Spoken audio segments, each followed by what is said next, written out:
Welcome. We're here with another show. It's gonna be very exciting. I have so many things to say. It was a great week 16. I think people were very, very excited. And we're gonna start to take a little bit of a look toward the offseason for Dynasty. Obviously, for the next 7 months, the show is mostly gonna be talking about Dynasty. I'm probably we'll move back into redraft stuff kind of in August, but we'll focus more on Dynasty. We'll of course talk about the rookie class. We're going to talk about, although we're not there yet, we'll probably move into that close. After I like to make people wait. There's got to be anticipation. There must be anticipation. Waiting for greatness is very important. We have to have patience. We must have patience. So we'll get into the rookie class more after the declare deadline, which I believe is January 15th? And then, it's going to take a week or two after that for me to have some initial rookie rankings. So we'll start to look at that, I would say, right around the first week of February. And then, we'll have 2.5 months really leading up to the draft, where that's a lot of what we talk about. Free agency we'll talk about.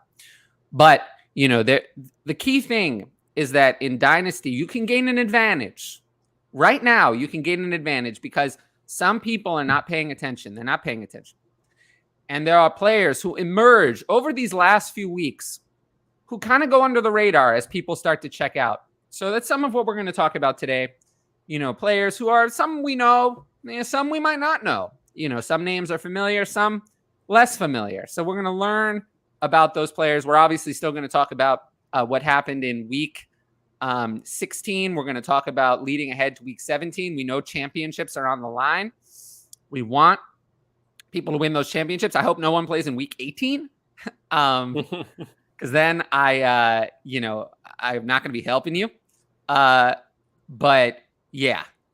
So of course, if you're here, make sure to like the video, leave a comment, subscribe to the channel, and hit the notifications bell. There will be more additional content during the offseason. During the season, it's difficult. If I don't post the video right when the news comes, a day later, the video is no good. So I have to be there right at the right time to post the video. In the offseason, if there's news, the video is posted a day later, it's still worth it. So, you're going to see more of that kind of stuff, more reaction videos. It's all going to be solo from me. I might let other people record their own things, but anything like that coming from me is going to be solo. I'm probably going to take them off live. I'm actually probably going to record most of them and then put them up, at a time that is best for the algorithm and stuff like that. Plus, also, if I don't get distracted by the live chat, I can make the video a little tighter, better content for you guys. So we're going to see some more recorded videos. We've already been doing shorts. Those have been good. There's good reception on those. I appreciate everyone who's watched those. They're very good. I have very, good turnout on the last two, especially. So I really appreciate everyone in the audience for taking a look at those. Those will continue, but there'll be some reaction videos that's too much for 60 seconds. We'll try to keep those 5 to 15 minutes, just me talking about some news that comes out throughout the offseason. So that's going to be a key part of the program. And then this show will continue. I am probably going to take a show off here and there throughout the offseason. I don't feel the same pressure to be on the show every week. I expect that the show will continue. I'll probably try to time my weeks off on the weeks that everyone else can do it, hopefully. So there should still be a show without me, but I will be more comfortable having some shows without me, give me a little bit of a break, especially during the offseason, especially during the January and February. Those are the quietest months for me, and June as well. June and July, quieter months for me. So you'll probably see some shows without me, but Ryan and Conan will hold it down, and I'll still be here. The show will be a little bit shorter as well. And we'll have a lot of content throughout the offseason. So just look forward to that. But yeah, I anticipate that the show will still be here every Monday at 2 p.m. Eastern. I don't anticipate that, even if I'm not here, the show will go on without me. Okay, so a couple things. Let's see. So Iron Never Lies is a YouTube member. I do feel bad. It's one of the monetization options, super chat, stickers, and memberships. I do feel bad. I mean, I have a lot of paid products. The YouTube membership I kind of canceled the Patreon extra videos. I kind of feel the same way about YouTube memberships. I just don't have enough people to justify doing that kind of content. Nobody watched it. I think that it's just not, people are not interested in more like exclusive Tyler videos. It doesn't seem like there's any market for that. So really a YouTube membership is just another tip jar. It's probably not the one I would suggest. The Venmo on my Twitter is probably the better way to go. But, because YouTube takes like a much bigger cut than Venmo does. Business Venmo takes like 2%. YouTube takes like 50%. So just for your information. The super chat and super sticker is good though, because it supports the channel. And it helps the algorithm more so. And then, my Patreon as well. If anyone's interested in that, it's going to be great during the offseason to help you with Dynasty startups. And I'll post the link. In the chat. And then, I just, appreciate the audience for, everything. And, so let's see. How are you guys doing? Feel like there's a lot of disappointing games from some of the big guys, the guys that you've relied on to get you here so far. And some of it, you kind of saw it coming over the last few weeks, guys, specifically like Mark Andrews. You've seen it for the last few weeks. You had to roll him out there in most cases because you're like, who else are you going to start over him? But again, Hawkinson or Kittle would have been good. Yeah, but I don't think most people have that option of Mark Andrews or Hawkinson or Kittle on their bench, unfortunately. But so, yeah, I mean, still got a couple couple teams, depending on this night game tonight, actually. So we'll see how that goes. A couple of teams left. What's that like, Conan? What, you don't have any? Dude. My season's over. Oh. Maybe if you had drafted less Paris Campbell and Antonio Gibson, your season would still be going. See, here's the thing. I was tanking in like 80% of my leagues. So like I'm gonna have all the Bijan this offseason and no one can do a thing about it. So yeah. Isn't that great? I love it. I'll take a year entry fees for all the Bijan. Yeah. Well. Yeah. Unless Austin Eckler drops less than 10 tonight, my season's over. My 1 seed absolutely crapped the bed, unfortunately. Hey, Austin, at least you didn't lose to a guy that started Kenny Pickett last week in Dynasty League. Oh, I heard about that. Yeah, that one. I started him in a Superflex redraft league, and that's one of my championship teams. Yeah, that was this week though. Last week he was out. Oh. I remember. Yeah, it was at the block last to re-reference. Yeah, I lost my best Dynasty team to someone that started out players. Well, I'm still hurt. I'm still hurt. You shouldn't be hurt. Because it's always the struggles that lead to future success. Tell that to Jonathan Taylor. Well, I mean, Please. I don't know. These are, yeah. So, Austin, why don't you tell the world about you? People probably don't know you. That is true. I am Austin. My co-host Devin has been here before. He has hung out with you guys. We are combined the Makeshift Managers podcast. We just recently jumped into fantasy football and NFL content full time. So we'll have a lot of off-season stuff. We have a lot of ideas planned out to see where we can go. Obviously, we're a small channel. We have a okay following on Twitter. So you can follow us right there.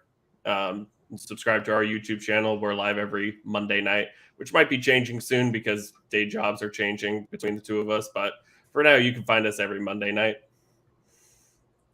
Yeah. I mean, you've seen me appear in your show chat from time to time. Oh, yeah, definitely. We tried to hop into the fantasy mornings an hour before kickoff, trying to lead people to the promised land. That is such a tough spot to record. Even I can't break through there. Luckily, we're kind of in the spot where we're still small enough to where we're getting, 15 to 20 questions in an hour. So it's not a whole lot. And we're chatting. You know me. I wouldn't do a show for that. Oh yeah. You would get probably a chat just. Yeah, like I had 50 and I thought that wasn't worth doing. Yeah. I can understand that. Why would it be worth doing? I mean, if I have 600 on Twitter, why would I possibly do a YouTube show where there's 50 questions? It just doesn't make any sense. It makes no sense. I completely agree with It doesn't you. make any sense for me. Plus, it was preventing me from being fully there for my patrons. And those are always the most important. I do always say that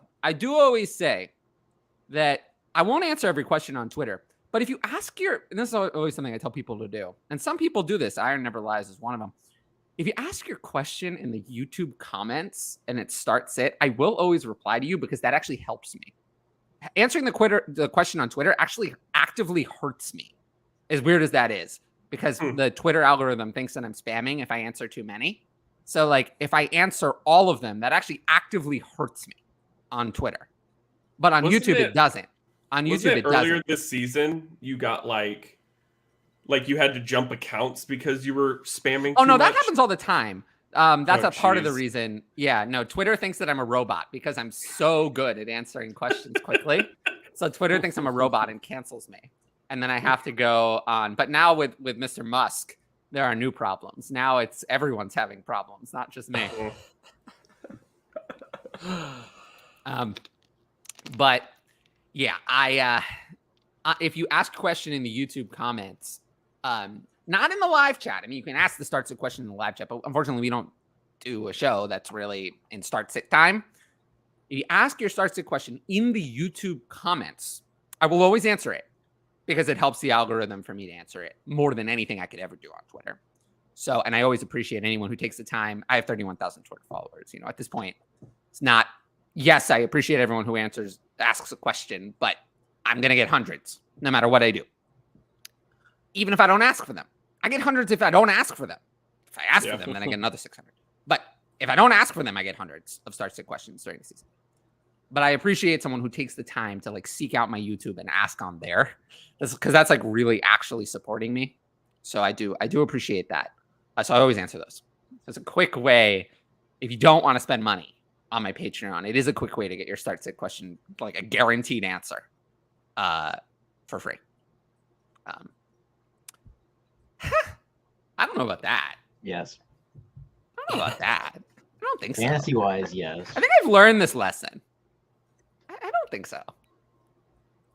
I feel like we're going to have to do a separate show on just Anthony Richardson because he's going to be so polarizing. Who is we? Who's we? Is we you? Are you volunteering to record this video? Sure. We? Who is we? Don't include me in I am the we. That's what I thought you said. That's what I thought you said. Much better. No, Ryan volunteered that he was going to do extra videos. So the people should get very excited. Dude, maybe he's not going to do extra videos now. Maybe now he's mad. Maybe he's not going to do extra videos. Dude, it's just... Thank you, Darren, for ruining everything. I lost all my best ball teams this weekend. DFS didn't go well. Like, I didn't even check yesterday. those. And my aunt gave me a lot of mini bottles of vodka if you want some. No, I got this. I'm good. I don't need anything else. I got a Bob Ross Chia Pet. That's awesome. I can't wait. It's gonna be great.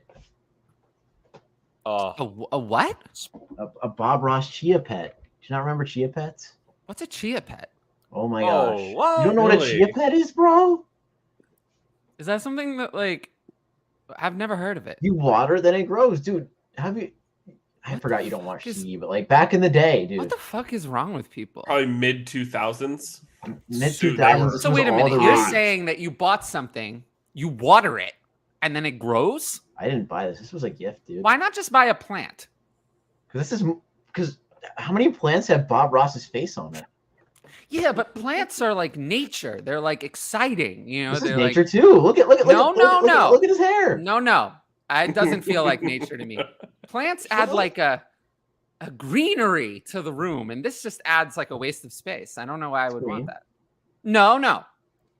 It's different. I disagree. I don't think it is, but we could argue about that later. Oh, don't worry. We'll do a whole segment about that. How about that? Golden. I mean, yeah, bought Kittle and Hawk the week Purdy started in a 2 tight end premium Superflex PPR contender heading to the finals on their back. So I started both Kittle and Hawk in Scott Fishbowl, and I still am nowhere near making it through. The rest of my team was Kittle, Hawk, and Dak scored like 110 combined. And I still wasn't even close. The other 8 players scored 60. Yeah, not great. I mean, Amon-Ra and A.J. Brown were fine, but the rest of my team just completely, like, shit the bed. Ramondre Stevenson, Jamal Williams, Chris Moore, and Marquise Goodwin were in my lineup. Those 4 players, I think, combined for less than 10 points. Let's start a dialogue on Ramondre Stevenson.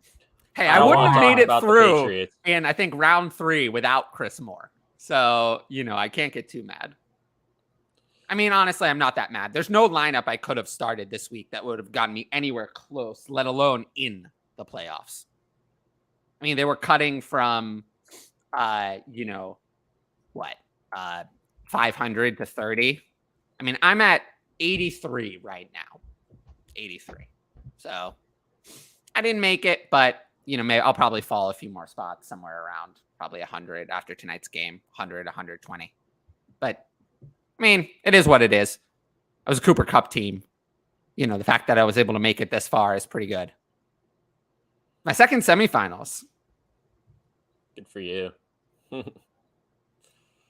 It's still a good season right there. Yeah.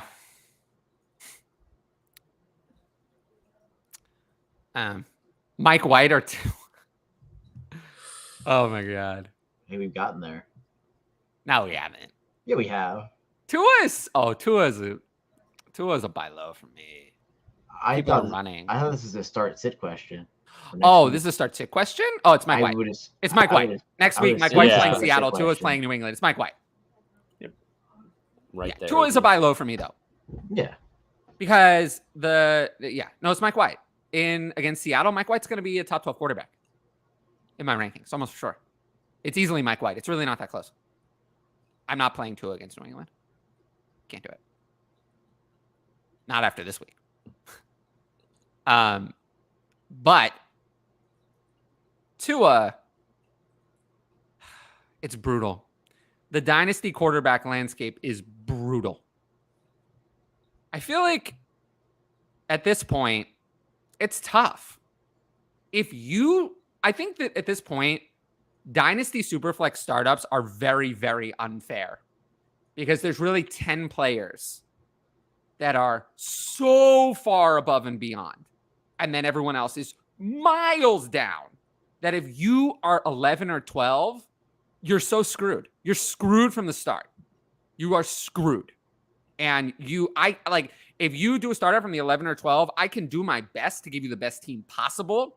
But if the 10 best players go before you, you're not going to walk out of there with a team I'm happy with, no matter how much help I offer you. It is not fair because there are 10 players, and obviously, well, maybe not obviously. I'm talking about Allen, Mahomes, Herbert, Hurts, Burrow, Jefferson and Chase, Lamar, Fields, and Lawrence. If you don't get one of those 10, you're screwed. You're screwed. If you start at 11, imagine if you start at 10 and you start with Trevor Lawrence and Jalen Waddle. What if you start at 12 and you have to go with Kyler Murray and CeeDee Lamb? How bad is that? How much worse is that? It's everything in the world. Can't you just everything pick the in the 101? World. What did you say?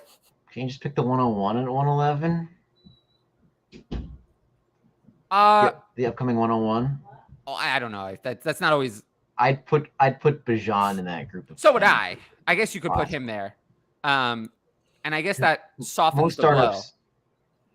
Most startups, you could probably pick a draft pick with a kicker. Well, where would you put Bijan? I mean, I think we'd put Bijan where I said I would put him last week. I don't think anything's changed. I'd put him behind Trevor Lawrence, but above Tua, who I have at 11. Yeah, but I'd put him miles above everyone else. Yeah, but that gap is massive. It's massive. I think that we're starting now. The quarterback landscape has kind of solidified itself in that Allen and Mahomes are, up at the top still. And then Herbert, Hurts, and Burrow are the next 3. Lamar, Fields, and Trevor are the next 3. And then there's the next 3, even though they're right there in the rankings, Tua, Deshaun, and Kyler are way off in value. So it's always tough when there's a massive teardrop, but there's no room in the rankings. You really don't want to have those picks when the feel teardrop like- is massive, but there's no other players in between. I feel like to that point, like that's why I kind of like in a startup doing that third round reversal, because exactly like I think you're you saying, almost like, have to. I think you're Yeah, just like- so screwed. I think it just makes it a lot fair, like more fair in terms of like what you're saying, just that start where yes, you're getting two of those guys, but if you can then in the third round have your first pick again, like that makes it's still not quite getting one of If those you can top take tier Bijan, it's absolute not the end of the studs. world. Like if you can get Bijan and then at 202, you'll get your choice of Tua, whichever of Tua, Watson, and Murray is still there. It's not awful, but without a third round reversal, it's still weak. It's still weak. The quarterback is still weak. If you have to wait until 312 to pick again or 311 to pick again, there's not going to be another quarterback. You're going to be stuck with, it's going to be bad. It'll be interesting to see those start playing out in a few weeks. I'm still upset. Well, he likes you because of the Chia Pet. Heck yeah. No, he's my resident Birds fan. I'm so mad. I was watching that game. I made my Christmas Eve plans around that game, and it looked so good for so long. And Gardner Minshew and the running backs kind of just threw it away. I mean, you were mad. We won, and I'm mad. Like, Why are you mad? I mean, yeah, I feel like because Gardner looked pretty good, like in terms of coming in for his first start. That game really truly meant nothing to the Eagles almost because we lost to Jacksonville. Like, division's not close. If we won that game and didn't lose to Jacksonville, then maybe we have a shot in the division. Maybe. But the game really just showed me that we have so many problems in the secondary. Like, we're going to get torched if we go to Tampa Bay. Like, I know Tampa Bay looks terrible, but like, I don't feel confident after getting lit up by Gardner Minshew. Nothing against Gardner in the slightest, but good Lord, we look terrible on defense. I like Gardner. Yeah. I mean, we're definitely a pro Gardner pod here. Like he will be a starter maybe next year.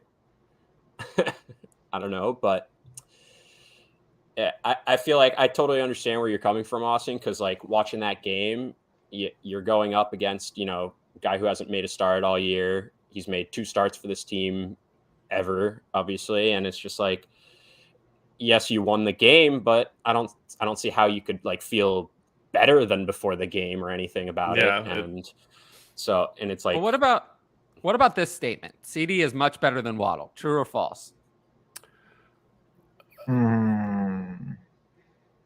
Much better seems like a stretch. That seems, pushing it.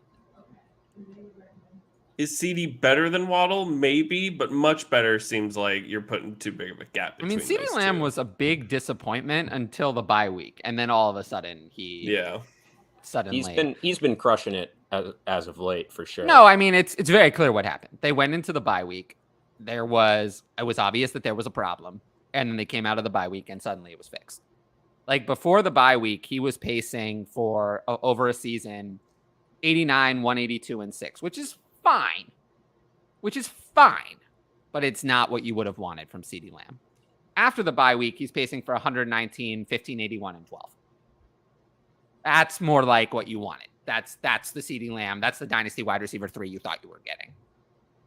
So, it's just that's what happened. And that's what Dallas needs after shipping out Amari Cooper. They need it. That was a mistake. I mean, it was a mistake. Totally. It was a mistake. I couldn't agree more. It's so bad watching. I mean, the offenses look great, but it would look so much better with Amari Cooper. I mean, I have CeeDee Lamb at Dynasty wide receiver 3, and it's not particularly close.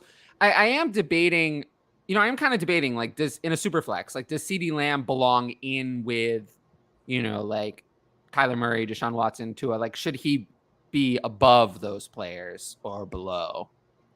Would I rather invest in the young wide receiver, who seems very guaranteed, or would I, take the quarterback because quarterbacks are so hard to find? tough. QB needs an influx in talent. Honestly, Yeah, that's true.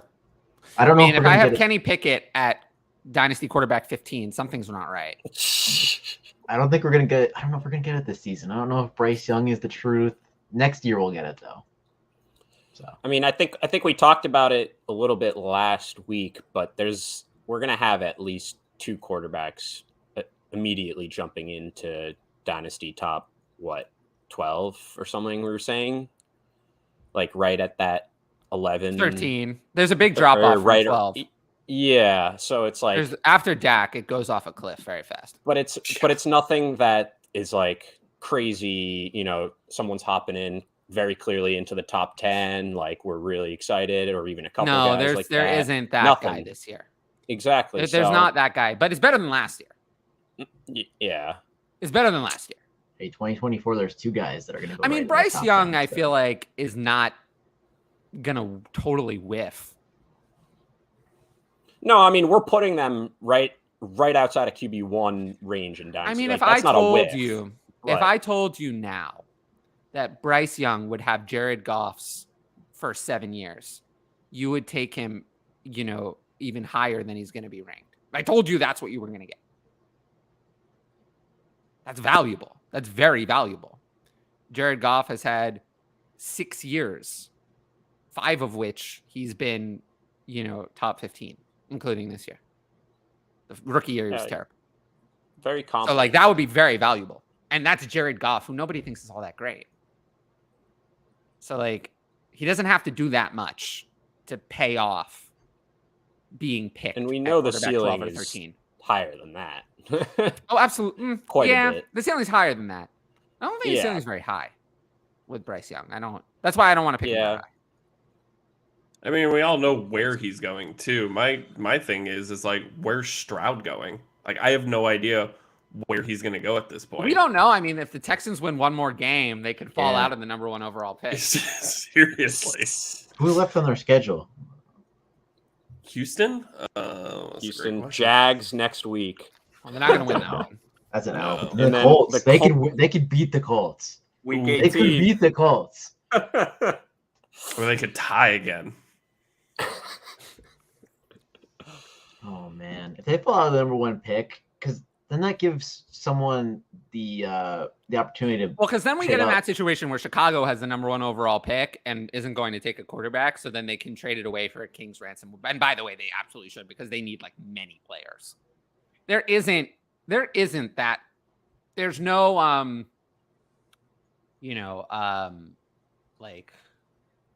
would I call someone that good? Unquestioned 101.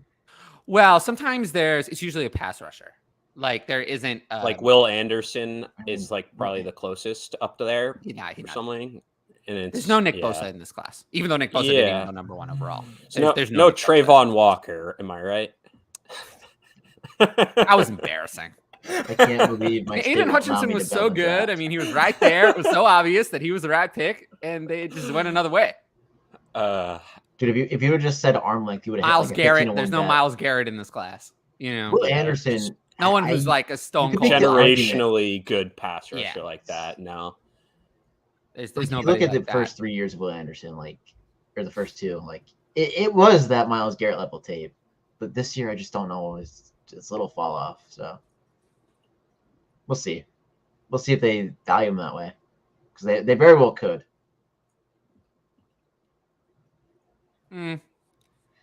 If CeeDee Lamb gave you the rush numbers, you wouldn't be happy. Everything changed after the bye week. So I don't know about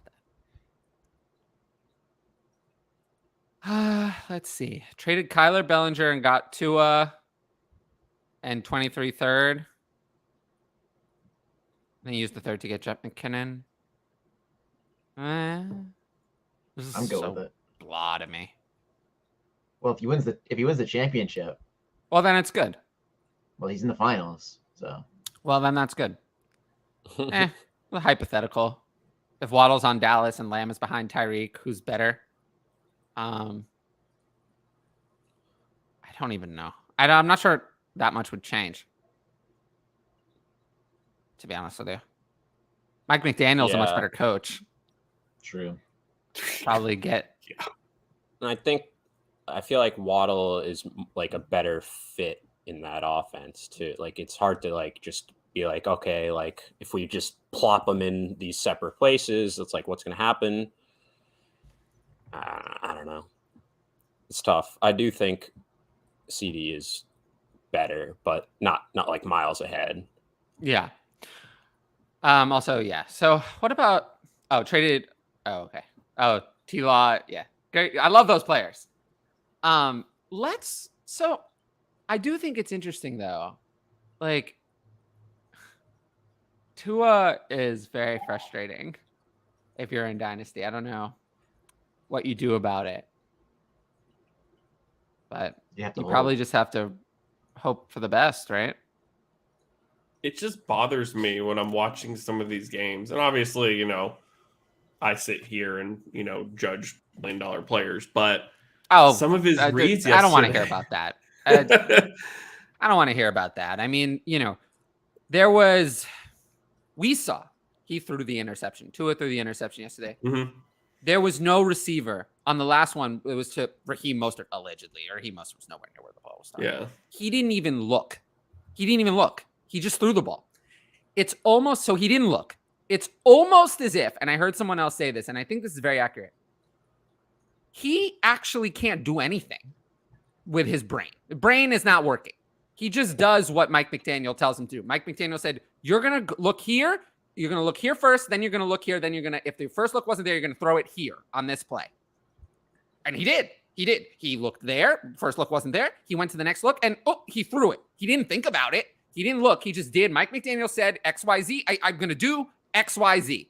Now that's great, but that's not good enough. That's not good enough to be a top tier quarterback. You can't just do what the coach says and that's it. You have to be able to improvise a little bit. And he doesn't know how to do that. Tua's brain is better when we've seen him try to improvise. It's usually not very good. He's going all over the place. The opposite Baker. Yeah, he's going all over the place. He's looking the wrong way. Passes are being thrown to no one in particular. The best thing is when he doesn't have to make any reads at all. When he has to make no reads and he just throws from the beginning. So, but he is accurate. The problem was that accurate resulted in an interception. He's accurate in that the one thing that I like about Tua is if he intends to throw the ball to spot X, it usually goes to spot X. He's good at that. He actually usually hits his spot. The problem is when the spot is wrong. When the read is wrong, then it's an interception because he read it wrong. So he's very accurate. He does have a good deep ball. The arm is there. The accuracy is there. But the intelligence and the reading the game is not there. He's not really able to do anything beyond what Mike McDaniel schemes for him. And that's the problem. And he needs to be able to fix that if he wants to move from a good quarterback to a great quarterback. Great quarterbacks can do a lot of that themselves. And he has not shown the ability to do that. He hasn't shown the ability to do that yet.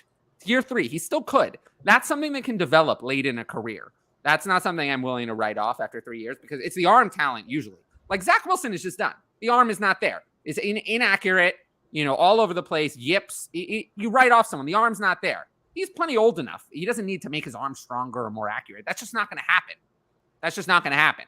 So he's a bust. He's finished.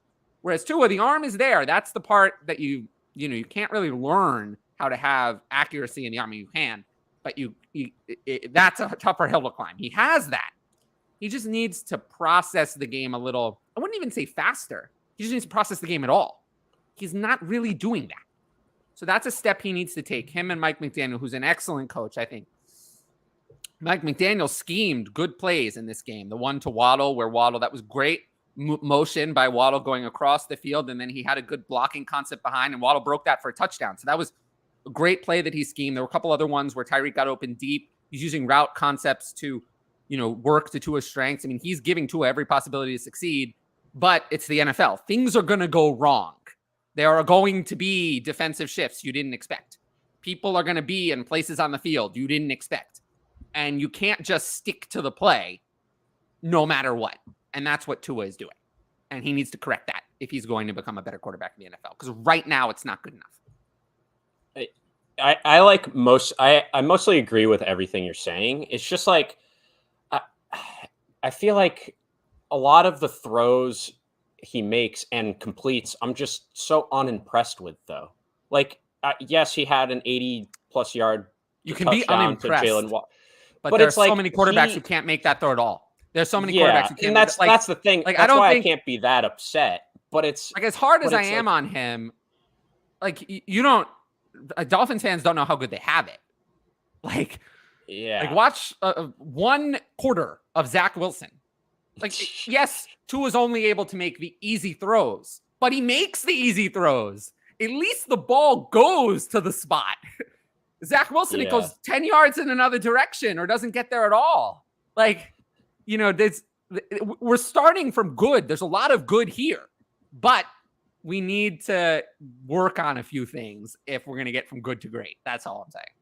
Yeah, I mean, there's a lot of just work feel to like he's left a lot on the table where yes, he completed the pass, but like a slightly better pass, and it's a touchdown, like very easily, very clearly, like no one around, like, and it's just like those are the things where like I understand why everyone was bringing up like, oh, the Herbert, like what would happen there. It's like we know Herbert's better. Like I think it's just like, and it's tough because yes, he's making the throws, and it's like a lot of these guys can't even make that throw, but I feel like we're getting robbed of like so many even better plays that could come from this offense. Because like you said, like they're getting the scheme. Like you have Tyreek Hill and Jalen Waddle out there. Like, no, it's very simple, really. I mean, Herbert is like Aaron Rodgers, who elevates all of his weapons, no matter how good they are, to being really good.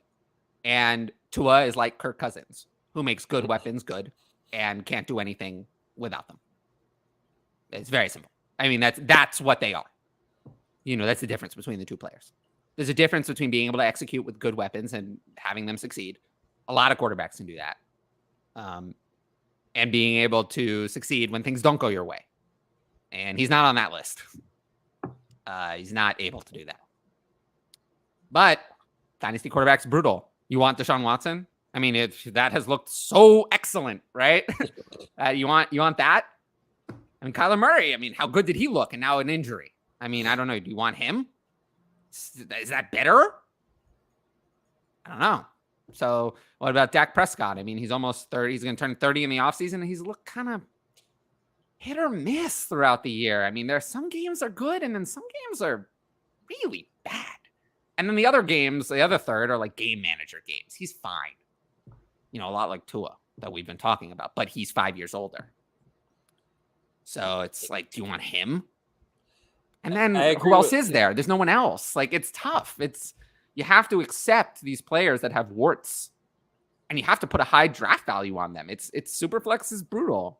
That's why it's so good to have. I mean, how do you feel if you have Patrick Mahomes? You feel pretty good, right? You don't have to deal with this. You don't have to deal with this problem. And that is why, referring back to an earlier question, that Anthony Richardson is going to go so high in rookie draft, because you have to take that chance that maybe he gets it together like a Jalen Hurts or a Josh Allen kind of progression. I know you have to. It's hard to bank on something like that, but you have to with this dynasty landscape now, and it's just. I wouldn't say you need that. I just because I don't want to take a quarterback who's going to wash out at all. I mean, if you take a quarterback and they wash out, then you've really. If you take Anthony Richardson and you miss on a future wide receiver, and Anthony Richardson is Zach Wilson, then you made a big boo-boo. Like, imagine if you, like, let's look back at the 2021 draft. I mean, there were some people, we know what they did. They took Zach Wilson over players like, I mean, there was Jamar Chase was a possibility. I mean, that happened in some drafts. It definitely happened. And imagine if you did that. How do you feel now? How do you feel about that one? Even if you took Zach Wilson over Najee Harris, I mean, how do you feel about that? Not great. I mean, Najee Harris is giving you, 2 seasons of viable RB production, and Zach Wilson has given you nothing. See, but I don't feel like Zach Wilson is Anthony Richardson's floor. Oh, it absolutely is. Anthony Richardson's floor is total bust. So I don't know how you could say that. I'm speaking from a fantasy standpoint. Well, no, his floor is that he's not in the NFL after 2 years. So I mean, absolutely. He's gonna get more than Zach Wilson did. I'll just say that much. It's difficult not to. I know, but Like, he has the rushing upside. If you exist, sure. But That his many people floor, don't. well, then his floor is, what Trey Lance has done for the last 2 years, which is nothing.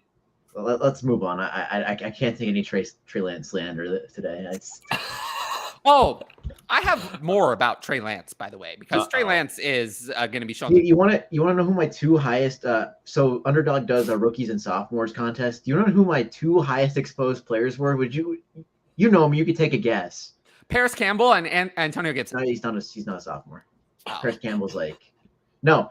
I thought we were talking overall. Brees Hall, those Trey two. Lance. Brees Hall and Trey Lance. Brees Hall, you got right, and you. Brees Hall got right, but Trey Lance, I think you got wrong, and you were, I actually think people who favored Trey Lance were bailed out by the injury because I don't think he would have been very good. I think he would have been a failure. I'm kind of done with Trey Lance to a degree. I'm worried. I think Trey Lance is going to be shown the door. I mean, what if Brock Purdy leads him to Super Bowl? You're going to go back to Trey Lance? I don't think so. He's looked great. Brock Purdy's looked great. It's crazy because, I mean, obviously a very limited sample size, injury, whatever, but like he hasn't shown us anything that we should be that excited about.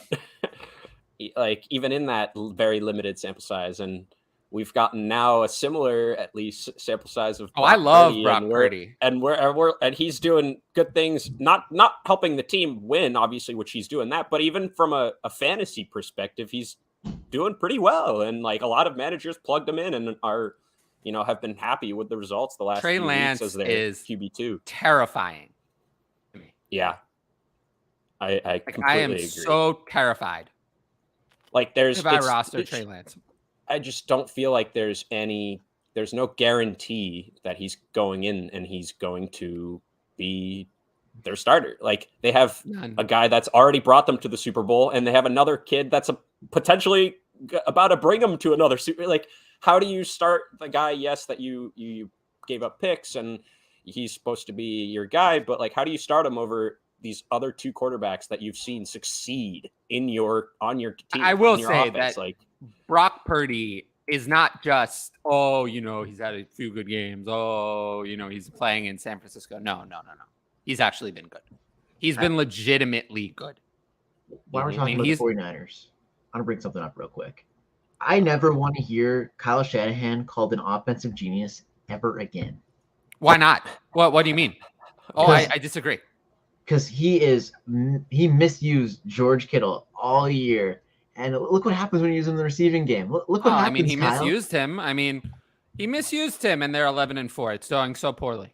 They didn't really miss. He misused him, but they were winning. Beef, okay? This isn't real life beef. I think Kyle Shanahan. I think we can see that Brock Purdy comes in. He's not played at all. Not at all. He's done nothing. Nothing at all. Seventh, Mr. Irrelevant, a nobody. Nobody knows anything about him. He comes in 4 games. We have almost 69% of passes completed. We're averaging, 211 yards a game. It's not great, but it's not terrible. But he's taking care of the football. Only 2 interceptions. He has 8 touchdowns. It's good. Accurate passing, taking care of the football. He's having almost 8 yards an attempt. Good numbers. With a nobody. He's a nobody. No Deebo Samuel and Brock Purdy is a nobody. And just, there's no difference. Jimmy Garoppolo out, Brock Purdy in. What does that say? Who's the constant there? No Deebo. 3rd string quarterback, but the offense is still going. What is that saying? Maybe that's saying that Kyle Shanahan is actually a really good coach. It has to say that because you have depleted every year. There's a bunch of injuries, and somehow it kind of still is never a disaster. And this is very good with nothing. You're on quarterback 3. You're missing the wide receiver. You don't have a lot of depth. Ray McLeod and Jawan Jennings are getting significant snaps. It does kind of point to the idea that Kyle Shanahan may be a very good coach. It's just, I understand like the misusing Kittle. Like we know what Kittle can do, and like what he's done the last 2 weeks. Like that's what he can do. It's one of those things where in fantasy, yes, it sucks to see him like not being used like he has the last 2 weeks, but it's tough to complain that much about it because it's it works. You know, they're I winning always- football games. That's one of I those always things. said That's this why about George Kittle. it's like is that there was nothing wrong with him. There's nothing wrong with George Kittle. He wasn't hurt. no, He wasn't he's in a beast. decline. He just wasn't necessary. He's too good at blocking. That's literally Yeah, right. but we've like, said that a I- zillion times. It's like, He's one of the best It's true. blocking tight ends in the league, if not the best. and he loves to do that too. It's like he doesn't care if he only gets a couple targets. It's why you and have he to just start runs George people Kittle over. every week, and you take your lumps. You take your lumps because if you don't start him every week, you don't know what you're going to miss out on. And even when he fails, he usually doesn't give you a total goose egg. He usually still gets in there for a couple of catches. He doesn't kill you, but you have to start him every week because tight end is brutal. I mean, he has no goose eggs this year. I mean, his worst game, there was a game where it was 1 for 21. That was the worst. You know, there were 2 games with 2 catches for 22 and 24 yards. And then in the other, 10 games, he's had 3 catches or more. And at tight end, that's already not killing you compared to the options. So, it is what it is. It's sad to say that this is one of the safer floors at tight end. That's safer. That's how bad tight end is. But yes, George Kittle is a player you start every week. Going into next year, I mean, I think it's pretty simple. I mean, Travis Kelce's probably going to be 1, assuming everything goes well or whatever. And then I would think Mark Andrews would be 2 still. So hard. It's hard, but Ooh. Is it going to be It's hard, 2? but They it's might brutal. lose Lamar. If they're not going to lose Lamar. They might. if Lamar comes back this upcoming week and like Mark Andrews can show, any part of what he showed last year and, a couple very select games earlier in the year this year, like I think he's still going to remain up there at that. Yeah, I think he's still going to be 2 for most people. It's tough. It's just a And gross then position. there's just no one else really. I mean, Kittle has this inconsistency problem. And we also know Kittle suddenly, big games are when Debo's out. When Debo was there, I mean, the 2 of his big games have been the last 2 weeks with no Debo. It's predictable. When Debo's out, Kittle's good again. It's very predictable. But when Debo's in, Kittle's not nearly as good. So, I still have Andrews at 2. Hawk is going to be interesting because Hawk has had a volume role that neither Kittle nor Andrews has had since he's been in Minnesota. Hawk is the interesting one. He's going to be in there. For now, I think I would have it. He's played for now, I himself think I would into have it. there. Kelsey 1, Andrews 2, Hawk 3, Kittle 4. And probably Goddard 5.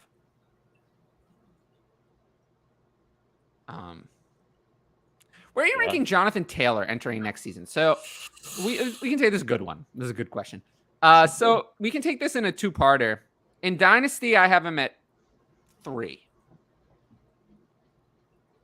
Hall 1, Walker 2, Taylor 3. So 4. So then, yeah, 4. It'll be 4. Bijan will be 1. It's so hard to rank him in redraft because we don't know what the team's going to look like. Are they going to have a new quarterback? They're 5th overall right now for a draft pick. They play tonight against the Chargers, a game that they're likely going to lose until the Chargers do something stupid and Brandon Staley goes for an irrelevant 4th down. But it's one of those things like the injury discount seems to always hit for running backs. Like a year after an injury, Talk to someone who drafted Christian McCaffrey in 2021. that feels different. Yeah, talk to someone who drafted him this year. Saquon. The injury-prone tag. Yeah, but what about someone who drafted Saquon in 2020 or 2021? How happy were you with in either of those? I feel like you had to wait a season. No. Then what about Saquon in 2021? How did that go? You waited or 2020? What was going on in 2020? What was the problem there? 2021, he had that freak injury, and there's a lot of problems. There's a lot of problems. Also, I don't think Jonathan Taylor is going to be hurt anytime near the season. So I'm not really worried. It's about just right that. now. Yeah, he's just missing time right now. Yeah, but when you look at the fantasy stats from this year, there's definitely going to be a discount on him. I don't know how much though. But I also think that the draft strategy has changed. I think that this year was like the watershed moment that's going to change the draft strategy in redraft entirely. I think you're going to see more wide receivers at the top of drafts. Like I think the number one pick is going to be a wide receiver. I think it's going to be Justin Jefferson. And then, I don't know after that, but I wouldn't be surprised if the number 2 pick is also a wide receiver. Maybe Jamar Chase. I mean, it could be others. Just using what we have with the underdog way too early, ranking. So, it gives us a little bit of a scope as of right now. Yeah. Jonathan Taylor's going 13th overall as RB3. There's currently 7 wide receivers ahead of him. Cooper Kupp, Justin Jefferson, Jamar Chase, Tyreek Hill, Stephon Diggs, Devontae Adams, and A.J. Brown. All are ahead of him. Okay, I agree with some of those, but not others. Yeah. We'll have to see.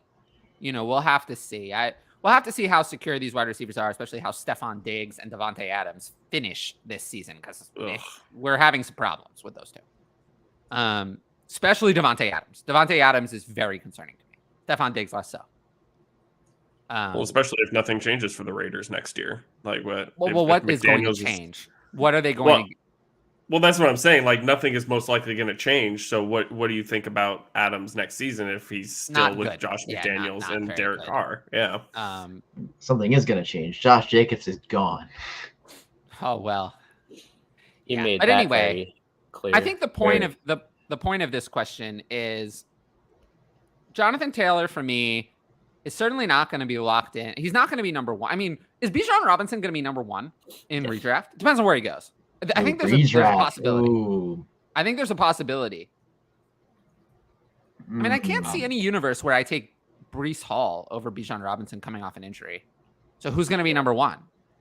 I mean, you can make the case for Austin Eckler. You can make the case for McCaffrey. Christian McCaffrey. Yeah.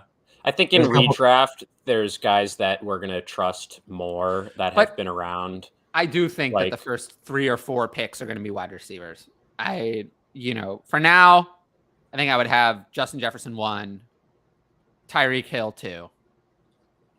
He's probably the one I trust the most. And then Jamar Chase could be up there. Are you saying that one of the wide receivers should be 101?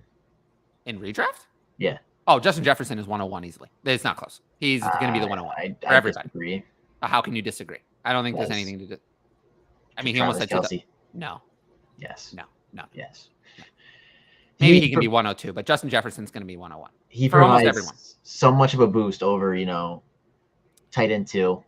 I do think that this year we're going to find was somewhat of an outlier. I think they're going to fix some of the problems. So you think they're going to draft a wide receiver? Oh, well, I think they're going to draft and potentially, I think they're going to overhaul the entire wide receiver core. I think they Juju's look good. I agree with you. I think they're going to retain Juju and then add additional wide receivers. I mean, Marcus Valdes-Scantling has been a complete bust. Mecole Hardman sucks. Kadarius Toney was a waste of time, and Sky Moore is already a bust. So what you're telling me is Dynasty rookie draft's going to be really fun this offseason.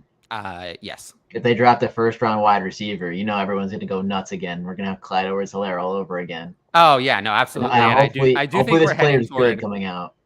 I do think we're heading toward that possibility. I also could see the Chiefs trading for someone like DeAndre Hopkins. Oh, man. Why not? I mean, you're all in, right? I mean, you have Patrick Mahomes. This is your opportunity. You have a window here. Why not go after someone like DeAndre Hopkins who can make a difference? Speaking of DeAndre Hopkins, should we play a quick no, what is that? He had 10 No. He had 10 targets, man. He had 10 targets and he caught one of them before that. But Trace McSorley can hit Greg Dortch right in the chest. Yeah, I don't understand that one. Yeah, that was. Oh, so did we ever really answer this question? I mean, what was our final answer? So, forgetting overall, I think that's more complicated. Among running backs for now, I think I would have him at behind McCaffrey, behind Eckler, probably behind Walker. I'm saying, RB 3 to 5. So that's putting him at 4. Bijan maybe as well. Depends on where Bijan goes. What about Derrick Henry? I think the wheels are going to fall off. Derrick Henry. It's scary. Oh, the wheels are coming off, but they're still on. Whereas Alvin Kamara, the wheels have come off and the train is barreling off the cliff. Oh, You see the okay. cliff coming, and the train is about to crash. That's Alvin Kamara. Dalvin Cook. Derrick Henry was an 18-wheeler, so like he can lose a few. Yeah, no, he's got some wheels left. Going. I do think that the stretch of 2021 was the end of the peak. This year is still been good. Next year, I think, is the last year where he's going to be a reliable fantasy asset. Okay. How about I do a little mock scenario? Would you put this over Jonathan Taylor? The Cowboys retain Tony Pollard and cut Zeke Elliott. No. I'll take Jonathan Taylor. Okay. Just thought I'd ask. I'll take Jonathan Taylor. Tony Pollard is always going to split some work. That's the thing. No matter what, there's going to be another player. He's going to have to split work. And I think Tony Pollard is excellent in that role. He's someone like, for example, talk about Tony Pollard. It's a good player to talk about. I have Tony Pollard above DeAndre Swift in Dynasty, above Dalvin Cook, above Derrick Henry. I have him above those players.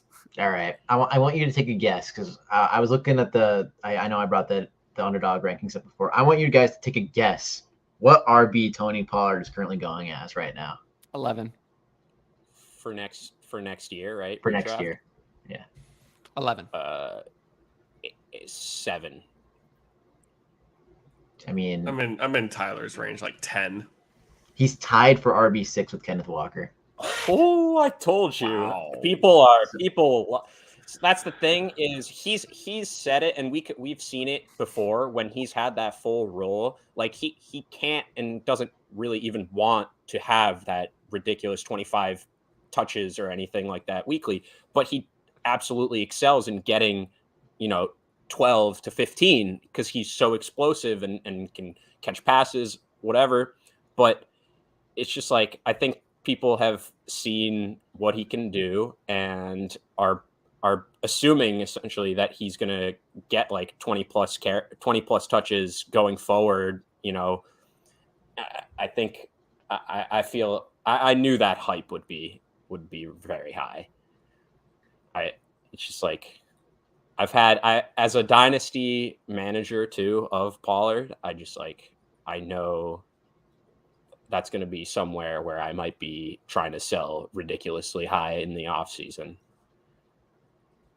Like, I don't know. We'll see. Well, it always depends on what you can get, right? Exactly. But yeah, no, it'll be fun. It'll be fun to see what happens there because he's obviously looked great, but like you said, like he's not going to ever be a full workhorse every down back. Who's after Chase and Jefferson? It's Lamb. I think most people have it that way. Mm-hmm. Oh. What to do with Swift? Can you do with him? I'm going to punt him off a building. I keep saying I get Kerryon Johnson flashbacks. The potential is always there with Kerryon Johnson and just never panned out. Like DeAndre Swift shown it on the field and the staff doesn't use him, so it's a little bit different, but wow. Yeah, I'm not in on DeAndre Swift. Yeah. Pain. I mean, to answer one of the questions, can you start him in the championship game? No. No, you cannot. Also, by the way, fun fact, Kerryon Johnson is younger than Tony Pollard. It's fun fact. Wow. People. Ouch. Yeah. But as for the second part of the question, I'd wait to see what happens tonight with the split between Deion Jackson and Zach Moss, and that might make your answer really, really easy between these three options. Although Mike White is back, so that offense is going to look a little better next week. Yeah, they're playing Seattle too, and Seattle's terrible in the rush game. I'd rule out Slade. I think Hodgins overtook him as the top option there, and Richie James is ahead of him too, so not a fan there, but wait for tonight, see what the split is, see if Deion Jackson's get, the targets. I mean, with Mike White back, Zonovan Knight could be someone you could go back to. They are, Becomes a lot more appealing for sure. Yeah. Swift is gross, though. I could not be any more done. Garrett Wilson's going to win someone a fantasy, or win a lot of people fantasy titles next week. So maybe Zombie Knight gets the goal line character too. But yeah, man, how bad is Zach Wilson? How bad? I mean, So bad. you saw it. Like, he was so bad that Chris Strevler came in and he possibly made like a throw I could have made, like severely underthrown, could have been a walk-in touchdown, and the entire crowd was absolutely loving it, just so happy that a pass was made. And it's like, that's how bad it's crazy to me. It's because, like, it's not like Chris Strevler came in there and looked great or even like good, but like anything was literally better than Zach Wilson. He put up, like, in one drive as much offense, I think, as Zach Wilson had the entire game. Like, it's just, he looks horrible out there. And I don't understand why, they keep coming out after, and it's like, he'll get his chance again. Like, they need to stop. What are we doing? Yeah, what the hell are we doing there? Because that's bullshit. First time, fine. Second time, even fine. We're far past this at this point. Third time's a charm, Conan. Third time's a charm. Strevler, this guy couldn't even. He was a backup in the CFL. Like, if he can come in and look better than Zach, like, it's over. It's over. Like, it's crazy, but we'll see. I don't know what else Robert Saleh needs to see at this point. And it's like, I don't know who the quarterback is for the Jets next season, but God, it's got to be somebody with how talented they are. Like, is he afraid he's gonna sleep with his wife? Or, like, why is he so? Like, what's going on? Got dirt on him. Oh, come on! I think Robert Saleh's wife is too young for Zach Wilson. Zach Wilson is back to QB3 and inactive on game days, so he's not even the backup. Joe Flacco's the backup again. Oh, what about Chris Strevler, though? What about Chris Strevler? I like him. He should be QB3. Yeah. What about this? Is Cam Akers the top 24 Dynasty running back? Yes or no? He gave me a heart attack in one of my semifinal matchups. I have him at 30. Still got a chance. So right now I would rank it as no, but I'm concerned about that. It's so hard for me to ever go back in on a player like this. Like, he was totally the Rams were done with him. I mean, the Rams made him a healthy scratch. They said he was off the team, would never play for them again. And now all of a sudden they're back in. And then they cut Darrell Henderson, and now he's getting 103. And it's tough, because obviously what we're looking at right now is, like, most likely not at all what we're looking at, even going into next year. And because I know, obviously, yes, Stafford leaving rumors, but I don't know if you saw this, but he went on his wife's podcast, was like, I'm not retiring, I'm coming back next year. Like, let me put that to rest. Like, so it's just like, if he's back, Cooper Kupp's back, like, that offense could look a lot different than right now. Baker and Tutu and Van Jefferson as your ones. And so it's tough, and we've seen him pull out games like this before. I remember, 2 years ago against my Pats, he just went crazy one game. But I still don't think he's played himself into being an RB2 in Dynasty. But I think he's close at this point, because what the team has shown us is that he is kind of that guy, like, their guy. And, like, yeah, they drafted Kyron Williams, but then, they were going to trade him, and then all of a sudden Darrell Henderson's gone. He can't even get a job anywhere else. No, it's just like, that's tough. But no, I did not enjoy him running for 100 and whatever and 3 touchdowns. You didn't enjoy him getting slimed? Can I take my Cam Akers victory lap now? Is it too late? Do you know how much time I've spent talking about Cam Akers in a positive way? Do you know how much time I spent in the 2021 offseason talking about it, and then he tore his Achilles? We never got to see it. I was so sad. You know how much time I wasted? Now. Too much time? Now he's coming back for me. Yeah. Classic. We've talked. This is actually something I've said. I've said this. Wow. It's so true, too. To a degree. Oh, this is mean, Patrick. This is so mean. You're lucky I can't understand this, Patrick. Wait, what do you mean? I don't know what's going on. Oh, you don't know what this is talking about? No. Oh, you didn't see the interview with Giovanni Bernard? Oh. That's what this is okay, talking about. Okay. Never mind, Pat. You're the man. Thought we had some beef. No, he's saying I'm saying this. Oh, it's been a long Christmas. weekend. A long Christmas. I'm gonna take some time off now from the podcast. I'm gonna go water my chia pet, and You can't do that. I said I was taking time off first. Oh, I'm talking like in the next 30 minutes. Oh, I have dibs on time off. I don't know. I don't usually deal in hypotheticals too much, to be honest. I need 4 points from Pittman tonight to win. Is it very sad that this is not a guarantee? It should be. It's way more of a sweat than it should be. That's for sure. Yeah. I mean, Nick Foles delivers in the clutch. So hopefully he'll deliver 4 points to Michael Pittman tonight. I'm curious to see how But that alas, works. it's Nick Foles who hasn't started all season. I mean, the Chargers defense is kind of suspect a little bit. So I've seen miracles happen already this weekend. I've seen DeAndre Hopkins miracles where they needed him to not score like more than 3 points. Oh, Crushed man. it. I've seen, what else was there? Who else done it? Ramondre was a couple miracles this weekend, So I think you got it, but I can't.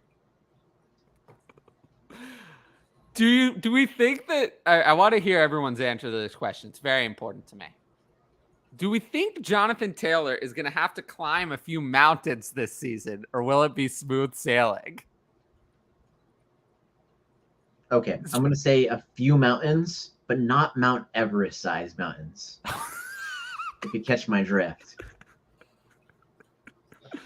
I'm talking like medium to large size mountains, not like medium to large size mountains. Yeah. Okay. Yeah. Yeah, I don't know. I don't know if he'll have to climb that many mountains. You might have to like drive and weave between them, but like he'll have to drive in between. Yeah, the no, he's gonna stick in his car. He doesn't want to hurt that ankle up again. Hold on, I gotta ask. Are you talking like those just like normal mountains, or are you talking like those extremely windy ones where the cliff's like right there and there's no guardrail and you can fall off the mountain? Like, oh, I thought you said whiny mountains. I was like, I've never heard of whiny. The ones where there's like you have to like precision drive or you hurt me in fantasy. Oh, you need to really have precision to drive through these mountains. I love exactly. You need to be, yeah. you need to be a confident No, driver. This is just like a nice highway where there's mountains on your mountain ranges on your left and right, and because I am worried that. But the road might be a little bit bumpy. So the road could be a little bumpy. Couple deers might jump out. So not smooth sailing, but no, he doesn't have to climb to the peak of a mountain to reclaim his fantasy value or anything like that. Like, yeah, it's like that. Like we were saying, he hasn't fallen out of the top 5, I don't think, for most people. So what you're saying is he's like at the 3/4 point in the mountain in that Price is Right game. That's what you're telling me? Yeah, and then he's so close, and then he falls off the cliff. That's RBH for you. Yeah. RB is likely dead. Yeah, it was never alive, but I've never been a fan. Never been a fan. Is even RB dead at this point? Like, I feel like if you get 2 straight running backs you're so far behind in wide receivers at that point. Mm-hmm. Yeah, I think it's Yeah. more even. I've also realized like you have to just accept that injuries and weird things at the running back position are going to happen. Like, who really, I mean, if you really look at it, who broke out of nowhere and became a viable wide receiver this year? Rookies. Like for the whole year, or at least for like a good portion out of nowhere. I mean, if you look at Isaiah Hodgins the last few weeks, that's completely out of nowhere. He's been I pretty guess, viable. but to that's me. like late. That's a waiver wire ad. I mean, Okay, I'm talking okay. about someone like you you're could have talking drafted. like, gotcha. Yeah, you could have drafted them, and they really like kind of came out of nowhere, and then like. I was gonna say. Whereas at Christian running back, Kirk, it but I don't happens think all the time. I don't think we can count Christian Kirk, or can we? I don't know. No, Christian Kirk was someone I recommend people draft during the draft all the time. Zay Jones, his teammate. Yeah, Zay Jones is a good one. I mean, but like if you look at it, like at running back, some of these players, if you drafted them, you're really unhappy. Like I had Najee Harris at running back 6, DeAndre Swift at running back 8. Like, how did that go? They didn't even get hurt. I think some of the rookies, honestly, some of the rookie wide receivers. I mean, rookie wide receivers, but that's 10 also telling me I also had a lot of them higher than most. Yeah, but I think most of them going 10 and later, and they've definitely, some of them have given you portions, stretches of very good production. Olave obviously has fizzled out, but he was good for, most of the year before. Garrett Wilson, as long as he has anyone besides Zach Wilson throwing to him, and Drake London recently with no Kyle Pitts, he's been commanding a ton of targets, and doesn't mean all that much, but if he's getting 30-40% target share over there, it's been paying off the last few weeks. And yeah, but here's here's the running backs I had running back 26 through 30, and you tell me how valuable this was. This was like a 10th round pick in redraft. Rashad Penny, nowhere to be found. Kareem Hunt, played all season and sucked. Chase Edmonds, cut or traded away and sucks. Antonio Gibson, backup. Clyde Edwards-Helaire, benched 3 times and now injured. That was running back 26 through 30. He was probably the best pick of the bunch as long as you were able to sell him at any Rashad point Penny in the first was the 3 only weeks. one who gave you weeks, those big weeks. He gave you those a couple early on, and then he was out for the season, so you got the roster spot back. Well, Clyde, you remember Clyde's first 3-4 weeks? I do, but Rashad Penny had the 1 200-yard game that might have won you 1 week. That's fair. That's fair. But yeah, I don't know. I've always been kind of against RB as a start, just in general. I just feel like obviously this factors in where like a lot of my redraft where I'm drafting every year is, I think, 3 wide receivers, whether it has a flex or not, and that definitely plays a part in. I mean, how about this? Here's my running back 15 through 25. How many of these guys really paid off? Leonard Fournette, not really. James Conner, that one's been okay. Travis Etienne was good if you waited. Cam Akers, no. Ezekiel Elliott, he's winning them now, yeah, but a little late. He was cut by the time he had the chance to do that. Ezekiel Elliott, not really. J.K. Dobbins, he's been good lately, but again, way too late. 8 straight games with a touchdown. Yeah, Zeke's been better. Kind of crazy. But if you spent that kind of draft capital on Zeke, you're probably still disappointed. They seem to have found that sweet spot where they're not really like he's not getting 20 carries anymore. He's getting basically, I think, 8 straight weeks, 15 to 17. That's exactly what he gets. And he's getting a touchdown every single week. It was brutal to begin the year, it was, I mean, J.K. Dobbins he doesn't catch the ball anymore at all.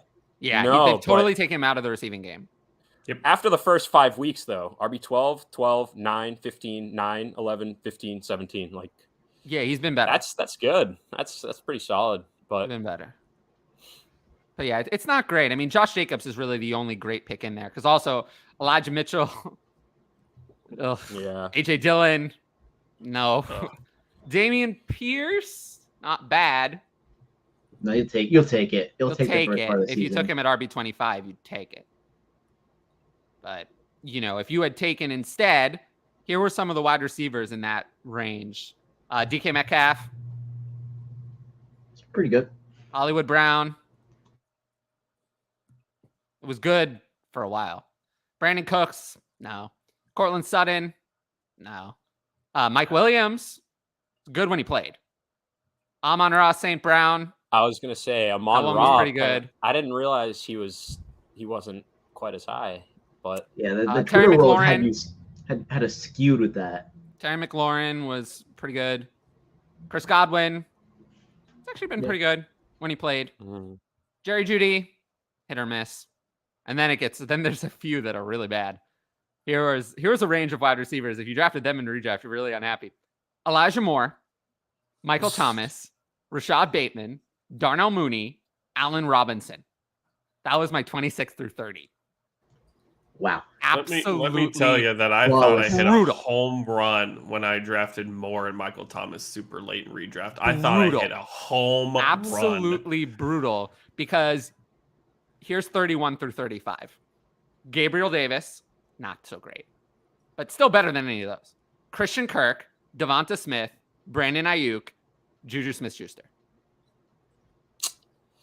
So, yeah. Well, that's there was a lot of value available at wide receiver. That's why you got to take those shots, like in those rounds, and then you just get a couple. Well, of no, I backups think or shots later I think for the RB, thing in my really, opinion. what I've learned is that the worst picks are the early running backs. Like, here were the top 10 running backs that I had in my rankings: Jonathan Taylor, Christian McCaffrey, Austin Eckler, Derrick Henry, Dalvin Cook, Najee Harris, Alvin Kamara, DeAndre Swift, Joe Mixon, Javonte Williams. Of those, only really Austin Eckler and sometimes Christian McCaffrey really probably paid off for what you paid. No, count Derrick Henry. He had those. But would you have rather had Derrick Henry or Justin Jefferson, who was available later? I don't think you would count Derrick Henry as paying off. Was Derrick Henry behind Justin Jefferson? Oh yeah, in most drafts, yeah. I don't think you. Maybe I played a little too much best ball this past season, but Justin Jefferson was going routinely before Derrick Henry in every draft that I did. No, not really. People were still in on the running backs. They wanted running backs. There was a lot of talk about hero RB this year. I didn't see Derrick Henry over Justin Jefferson at all. And it's because you're getting a different sample, because you're playing with different people. You're playing with more, experienced people. If you just go to like your average league, I feel like it was running backs were at the top. Like if you go to the underdog ADP, it's not going to show that. But if you go to like ESPN's ADP, it would probably have had Derrick Henry up there. Dalvin Cook as well. People want it. And also Justin Jefferson was not even the consensus wide receiver one. It was Cooper Kupp for a lot of people. Mm-hmm. That's where a lot of my drafts fell. Except in the very late drafts where the Stafford injury. Yeah, no, and I think it's going to change this year. I think it's going to change. I think this year made it very clear that those stud wide receivers are actually the really valuable play. I mean, Travis Kelce's there, but there's one Travis Kelce in 12 teams. So no matter what you do, not everyone can have Travis Kelce. So the stud wide receivers are the really valuable ones. I mean, none of them, the really only big whiff is Deebo Samuel. Oh, yeah. Mm-hmm. But like Justin Jefferson, Cooper Kupp was not a whiff until he got hurt. He was great until he got hurt. Mm-hmm. He delivered great until he got Jamar Chase. I wouldn't call that a whiff. Again, great, except for the games he got hurt. Anyone can get hurt. Stephon Diggs, I know he burned you, but he was so good. You look at the whole season. He was so good until the fantasy playoffs started. And then Yeah, but overall, you can't base it on that. I mean, he was really good for a majority. But some people will heading into next season. Oh, I think it's fine to look next season and say that what happened at the end. But, if you're evaluating picks for this season, Stephon Diggs and Devontae Adams were both very good. CeeDee Lamb definitely paid off. He's been, very good season. Deebo Samuel's a bust. Even without the injury, he's still a bust. But then A.J. Brown, Tyreek Hill, Jalen Waddle were some of the other players picked up there. Dude, the round 3 range for A.J. Brown and those were all great. Tyreek Hill, like, what were we doing? Yeah. Like, Yeah, are we it's that funny. scared of a new team? One of my league mates asked me, because I had the 101 in a work league this year and I took Jonathan Taylor. Granted, it's standard, and I've learned that this is my first time playing standard and I don't like it at all. But he asked me, he was like, who would you have taken instead at 101, like right now? I'm like, I would have taken Justin Jefferson. And they were all like, what? No, you would not. I was like, no, 100%. Like, I would slam Justin Jefferson at 101. He's been killer this season, especially even in standard. As bad as that scoring is, I would have hammered Justin Jefferson. I think also the other thing is that running backs, there's going to be a lot of injuries. Things are going to change. If you just I think you should have a roster that has a lot more running backs than wide receivers. I think there comes a point with wide receiver. I want to get a few wide receivers, and then you can find, this is another thing, you can find startable wide receivers on the waiver wire. Almost every week, you can find a top 50. And the wide receiver 50 is a lot better than the running back 50. Like, you can almost every week. Let's look at this week. How about this week? Let's take a look at this week. This week, you could have had on waivers, let's see. I had Isaiah Hodgins at 52. He was available. So you could have had KJ Osborne was on waivers. He didn't deliver. Chris Moore was on waivers for a while. You could have had him. You're not going to find anyone great, but you can find someone who's viable. So that's why, but you're not going to find anyone great. Whereas running back is the opposite. You could have great players come up on waivers, but there's going to be very few of them. So that's why you want to have them already. And then take top heavy wide receivers. And like in Scott Fishbowl, I only rostered like 5 wide receivers at any time. Because what's the difference really between wide receiver 40 and wide receiver 70? Nothing. So I just, if I needed one, I, went to the waiver wire. And then this week I finally had too many injuries. I was out of players because all my players got hurt. And then, I had to start, Marquise Goodwin, and it didn't pay off.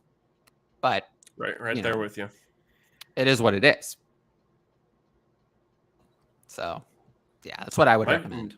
My biggest thing, I don't know, because I was able to steal DeAndre a lot, obviously because of the suspension. His value was weird, but like, where does he go next season now?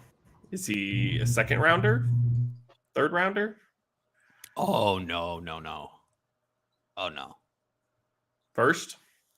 No, you're going the wrong way. Really? You think he's that far back? I guess without Kyler. Yeah.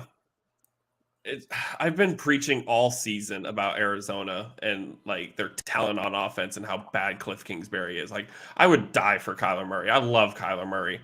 And maybe I'm a little blind to it. And like, obviously him not being there hurts the floor and ceilings of Hopkins, Connor, and all those guys. But like, I really want to draft Hopkins next season, but I don't know where to do it now. If there's one thing I generally don't do, I'm okay taking a player who's still at their peak. But if there's one thing I won't usually do, it's take a player who is in decline. Because the decline in the NFL comes quick. Mm-hmm. Like, this year with the suspension, I get it. I don't think the value for me is going to be there in DeAndre Hopkins next year. So I'm probably not going to take him. I don't think he's going to be on any of my teams. I usually want the upside of someone younger. Yeah, I can understand that for sure. I'm also going to do a little bit better in redraft, I think. Looking a little bit more at talent and a little bit less at situation. Like, for example, looking at some of those redraft rankings, there was a lot that was based on opportunity. Like, if I could do it over again, I don't know if I would have. Generally, I think I'm going to lean toward players who have room to grow and lean away from, like, no more Allen Robinson. Like, that was a mistake. Lean away from players like that and toward the talent. Take more rookie wide receivers. They don't necessarily wait on them. So, like, I'm fine holding Chris Olave for 3 weeks until I can play him. Garrett Wilson, same thing. I think it's definitely one of those things I hear like pretty frequently in off seasons, even in season, stuff like that, where, especially the difference between the positions is exactly what you were saying, is where wide receiver, like that talent matters more and it wins out almost like in all cases. Like if that talent is really there, like it's not going to just be like stifled forever, right? Like it's going to be shown, even if it's flashes, even if it's in the wrong situation, no, like limited opportunities, it's going to come through at some point. Whereas the running backs, I feel like it's definitely more opportunity based, because it's like they just need some guy at some points of the season, and it's more based on, you're not relying on a quarterback to get you all these receptions or targets or whatever. It's like if you're just on a team and your first and second running backs go down, like all of a sudden you're going to get 20 carries that week, and that doesn't work like that, obviously, for wide receivers. And that's where, if you have that talent, it'll eventually come through. And I think, like you're saying, like it's just more important to look at, like, are they really talented? Like, did they produce, before in college, wherever, and really look to that as more of like a tiebreaker or bigger factor Also, than are they in the best scenario right this second. Another thing is that I think we have to realize that if you look at the wide receivers, everyone who was picked in the first round made an impact quickly, and everyone who wasn't didn't. Look at that. I mean, look at what happened, right? I mean, Chris Olave, Garrett Wilson, and Drake London. Drake London had his issues, but it's not like the impact was weird, but he made the impact early, and then the whole offense went to shit. But they all made an impact early, very quickly, because they were drafted in the first round. Jameson Williams doesn't count because he didn't play. And then Jahan Dotson actually was out there and making touchdown impacts really early. Whereas if you don't get drafted in the first round, you're probably not going to make an instant impact as a wide receiver if you're not drafted in the first round. So that's a thing that I'm going to look at next year, is if you're drafted in the first round, I'm much more likely to take you in redraft. If you're not, you're probably not going to begin the year. The best case scenario for someone not drafted in the first round is what George Pickens went through this year, where he was like the wide receiver 3 on the team to begin with, and then eventually worked his way up, but really has never been that reliable at all. This was one of his better weeks, this last one. But yeah, unless you're a first rounder, you're probably not going to be a stud right from the start. So I'm probably going to be targeting wide receivers who were picked in the first, and in redraft, avoiding your Sky Moore. Christian Watson, I mean, yeah, he's been good lately, but if you picked him in redraft, did you even hang on to him to wait for it? Probably not. You waited 8 weeks of nothing, and then he delivered. I mean, that's too late. So if you're not picked in the first round in a redraft, even Amon Ra was irrelevant for 7 or 8 weeks in his rookie year, and then he delivered. I mean, yes, it was a league winning thing, but it was late. That's good, but in redraft, I don't want to do that. I want something. I'm willing to wait a week or two for someone to find their footing, like Garrett Wilson took a week or two. But I'm not willing to wait 8 weeks, which is what it seems to take for anyone who's not picked in the first round. And I've noticed that. I mean, who are the guys who've made an impact immediately over the last few years? Justin Jefferson, who was picked in the first round. Jamar Chase, big impact immediately, was picked in the first round. Jalen Waddle, another one, instant impact, but was picked in the first round. CeeDee Lamb had a good rookie year, picked in the first round. Who's the last wide receiver who wasn't picked in the first round, who was like made an instant impact before like the second half of his rookie year? Who's the last one? It's been a long time. I can't even think of one off the top of my head. Yeah. So, I mean, I literally fell into the trap of Amon-Ra last year. Like, me and Devin had a team, and we took Amon-Ra in the very last round just for like upside, but we had to let him go. The best one I can think of is DK Metcalf. DK Metcalf was pretty good right from the start. That was 2019. He was drafted in the second. He was pretty good right from the start. AJ Brown, it took them making the quarterback change for him to be good, but he was still pretty early. It was like week 6 or 7. So not too late, and even those guys, it still took a little bit of a time for AJ Brown. DK Metcalf is the best example of someone who was really good. Devonta Smith and Jerry Jeudy had decent rookie years, but they were also, from the beginning, they were involved, but they were picked in the first. Marquise Brown, same thing. Another one. Deebo Samuel got involved, but it took like 8 weeks for him to get there. Juju Smith-Schuster, similar. It took him like 5 or 6 weeks to get involved at all. They needed to get rid of Martavis Bryant. It's almost always, it's very rare that someone picked in the second round comes in as the wide receiver 1 or 2 for a team. It's usually 3 or 4. So I'm curious, actually, that we're talking about this. Where do you have guys maybe in your Dynasty rankings? Well, Dynasty's different because you can wait. Well, yeah, I'm I talking guess, about redraft. In redraft, I'm learning. I have first-round wide receivers ranked too low because the teams are going to give them an immediate opportunity. Everyone else was too high. Like Sky Moore was too high. Not because he was a bust, but he was too high because the team is going to wait too long in redraft. I can't wait 4 weeks. Like 4 weeks is too long. I can't wait that long. So that's what I've learned for next year for redraft. And Dynasty is a separate conversation. I don't mind waiting 4 weeks. Okay. So for redraft now, just like initial thoughts for next year though, what do you think of guys that were picked in that first round, like Treylon Burks and Jahan Dotson specifically? First round, like we know the talent's there and they have shown some flashes when they've been healthy, but have been injured a bunch of the year. Like, what are your thoughts kind of on those two guys specifically? Because we've seen, like, especially Jahan Dotson the last 2 weeks, 3 weeks, like he's been good. And we know, like, both those guys, first round picks, one had bigger shoes to fill than the other. It's a good question. Yeah, so I'm curious. If the Tennessee Titans go to any point Malik Willis, then Treylon Burks is just irrelevant. Irrelevant. Malik Willis is like Chris Streveler. Like, you can't play anybody with that kind of quarterback in. It's like Trace McSorley. That kind of quarterback. You just can't. You can't play anybody. You can't trust anybody. That's where, I guess, it's like... So you have to hope. Maybe the slot guy is the only guy that can do anything at all. Or a tight end in some cases. We've seen, that's or true, running back, depending on how they feel about checking down. Some do it, some don't. I mean, Trace McSorley checked down plenty to James Conner. The clock management guy. One of the only things he did. Coaching job for the Broncos. Yeah. Remember how they hired a head coach, a coaching assistant guy for clock management midway through the season? Like he's the interim. Roseberg? Yeah. Wait, he's taking over? Yeah, he's the interim head coach. How do I feel about Treylon Burks and Jahan Dotson? I feel fine. It's tricky though, right? Yeah, Treylon Burks, the talent is obviously there, and we've seen it. Jahan Dotson, I do like him. I feel like he's, the volume has been a little bit better. Last week, 9 targets this week was good. Treylon Burks, I do like him a lot, but I do have some concerns as well.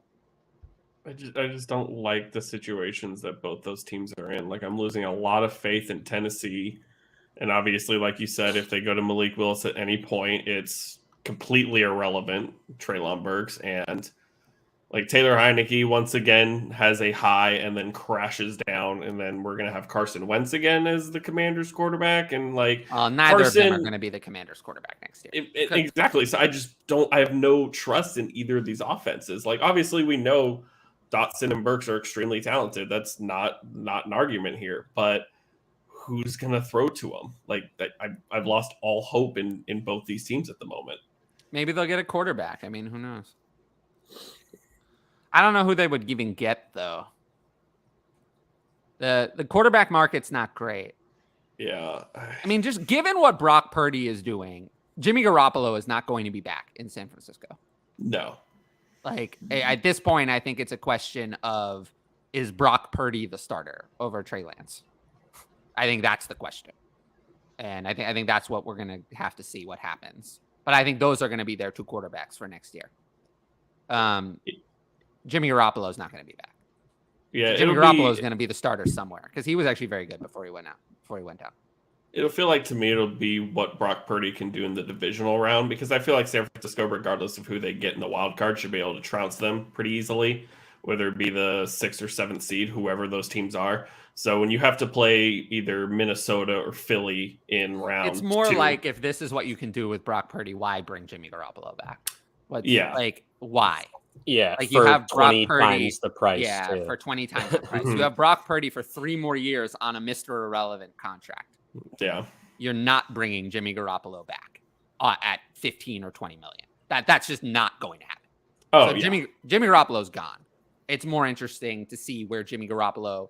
The only way Jimmy Garoppolo could possibly come back Which is if they traded Trey Lance away, but I don't think anyone's going to trade for Trey Lance. You'd be surprised. I think this is different. I think that the 49ers would still expect Sam Darnold snatched a second-round pick. but I think the Trey 49ers Lance is would still want a more than question that. mark. They would want more than that for someone who has not played at all. I feel like they can get more. I don't think they can. I think this is a fantasy football thing that people like Trey Lance. I don't think NFL executives. I mean, put it this way. I think that Kyle Shanahan was overruled in who he wanted to take at quarterback. Oh, absolutely. He wanted to take Mac Jones. You can see with Brock Purdy and what offense does he want to run? Does he want to run the offense with Trey Lance or does he want to run this offense? Which offense do you think he wants? He wants to run this offense. He wants to run this Brock Purdy, Jimmy Garoppolo offense. That's the offense he wants to run. He doesn't want to run the Trey Lance offense. He doesn't want that one. If he wanted that one, Trey Lance would have been the starter in 2021, but he wasn't. He wants to run this offense, the check down offense where the quarterback just dinks and dunks to Deebo Samuel, Brandon Ayuk, a running back. They have jet motion. They have all that stuff. That's the offense he wants to run. He doesn't want to run the Trey Lance offense. I feel like Mac would have been mighty competent at doing that. Mac would have killed it in this offense. Mac would have killed it. If Brock Purdy can do it, Mac Jones, for all his faults, he has no weapons, nothing. And he's still been acceptable. He would have crushed it in this offense. You can't be telling me he can't throw the ball 2 feet to Deebo and Ayuk and Kittle. It's not that hard. McCaffrey. I think he could do it. He played at Alabama. He won a national title or something, and he helped propel. We've seen Nick Mullins do it. It's really not that hard. I think he would be which is alarming though for Trey Lance because they've legitimately didn't look good. But Trey Lance is completely miscast in this system. He doesn't belong on this team. It makes no sense. He cannot run the offense that Kyle Shanahan wants. I don't know why he's here. I really don't, because he would have been great on other teams. But not this one. He's not a fit for this offense. Trade him for Mac straight up. Yeah, he's not a fit at all. Who I don't says know. no? I think it's the kind of thing, to be honest, what I think the 49ers are going to do. Jimmy Garoppolo is going to walk. Trey Lance is going to come back. If he's healthy, he's probably going to win the starting job, but the leash will be short. If it's no good, they're going to go back to Brock Purdy, and then Trey Lance will be on the trading block. Brock's winning that locker room over, too. I know. I do think, though, Trey Lance has just been injured. He hasn't been bad. So we'll have to see. But I do think that those are going to be their quarterbacks. And then Jimmy Garoppolo. He hasn't been great, though. Or even, good. Trey Lance? He hasn't been anything. He hasn't done anything. Yeah, but, we're talking about 2 games. Yeah. We've seen more from Malik Willis than we've seen from Trey Lance. And Trey Lance didn't look that bad. Wasn't that bad. He had at least one good throw that I remember to Brandon Ayuk down the sideline last year. Just one good throw. I can't even remember one good throw from Malik Willis. So I can't remember one throw from Malik Willis. Well, yeah, he never threw the ball. Whenever he threw it was always bad. He is so bad. I had people telling me, "Oh, you can't give up on a quarterback after 3 games. Oh, well, he's still going to be good. You should give him an opportunity to start more games. This is very important." It's you can say that about a quarterback if he has Urban Meyer as his coach. Or was picked first overall. If you have Vrabel as your coach and if you've shown us this much, get out of here.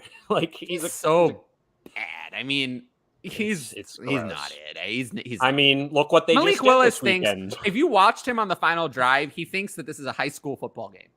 He has just no clue what to do. He doesn't even know what he's doing. Yeah, looks like he hasn't even played Madden. He has no clue that he's supposed to throw to the sideline, get out of bounds. Just no idea what he's doing. He's throwing short checkdowns over the middle, running around, wasting time. He's not ready. He's not ready for prime time. It's the reason why everyone on the NFL passed on him 100 times. Literally, that's why he was 102 overall. They passed on him 100 times. He's not it. We know that. Okay. I don't know if we forgot or forgave him. I think if that were really the case, he would be ranked a lot higher. I think the people that got burned by him already a year or two in a row, they were completely out this year. And some people were like, "Hey, I haven't felt this hurt before. Let's give it a go." And Yeah, they actually my turn. came out, and then it was like, "Oh my goodness, it's actually gold!" Like and so that range of dynasty RBs is so interesting because I feel like Hall, Walker, Taylor, and ETN are most people's top 4. I mean, sometimes Barkley and McCaffrey and Jacobs sneak in there, but they're the next 3. And then it gets really ugly really fast.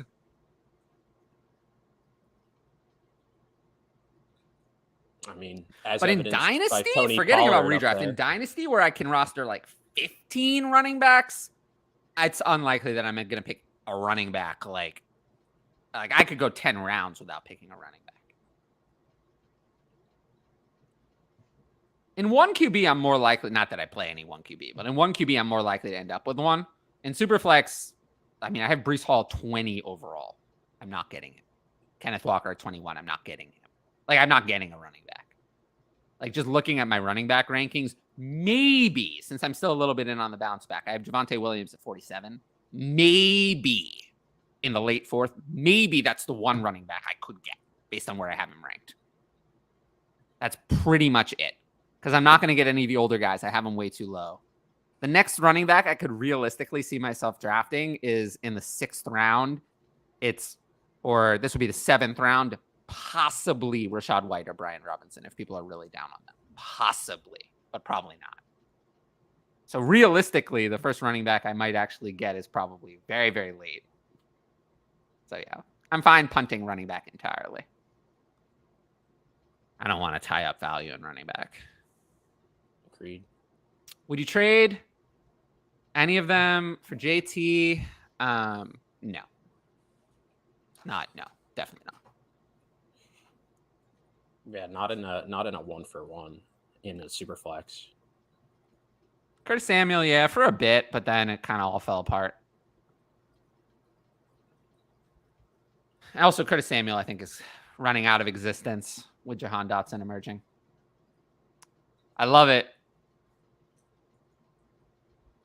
But he's not. Like, that shows us, yes, but everything he's actually said is like, we're going to see him again, which is ridiculous. Yeah, but actions speak louder than words.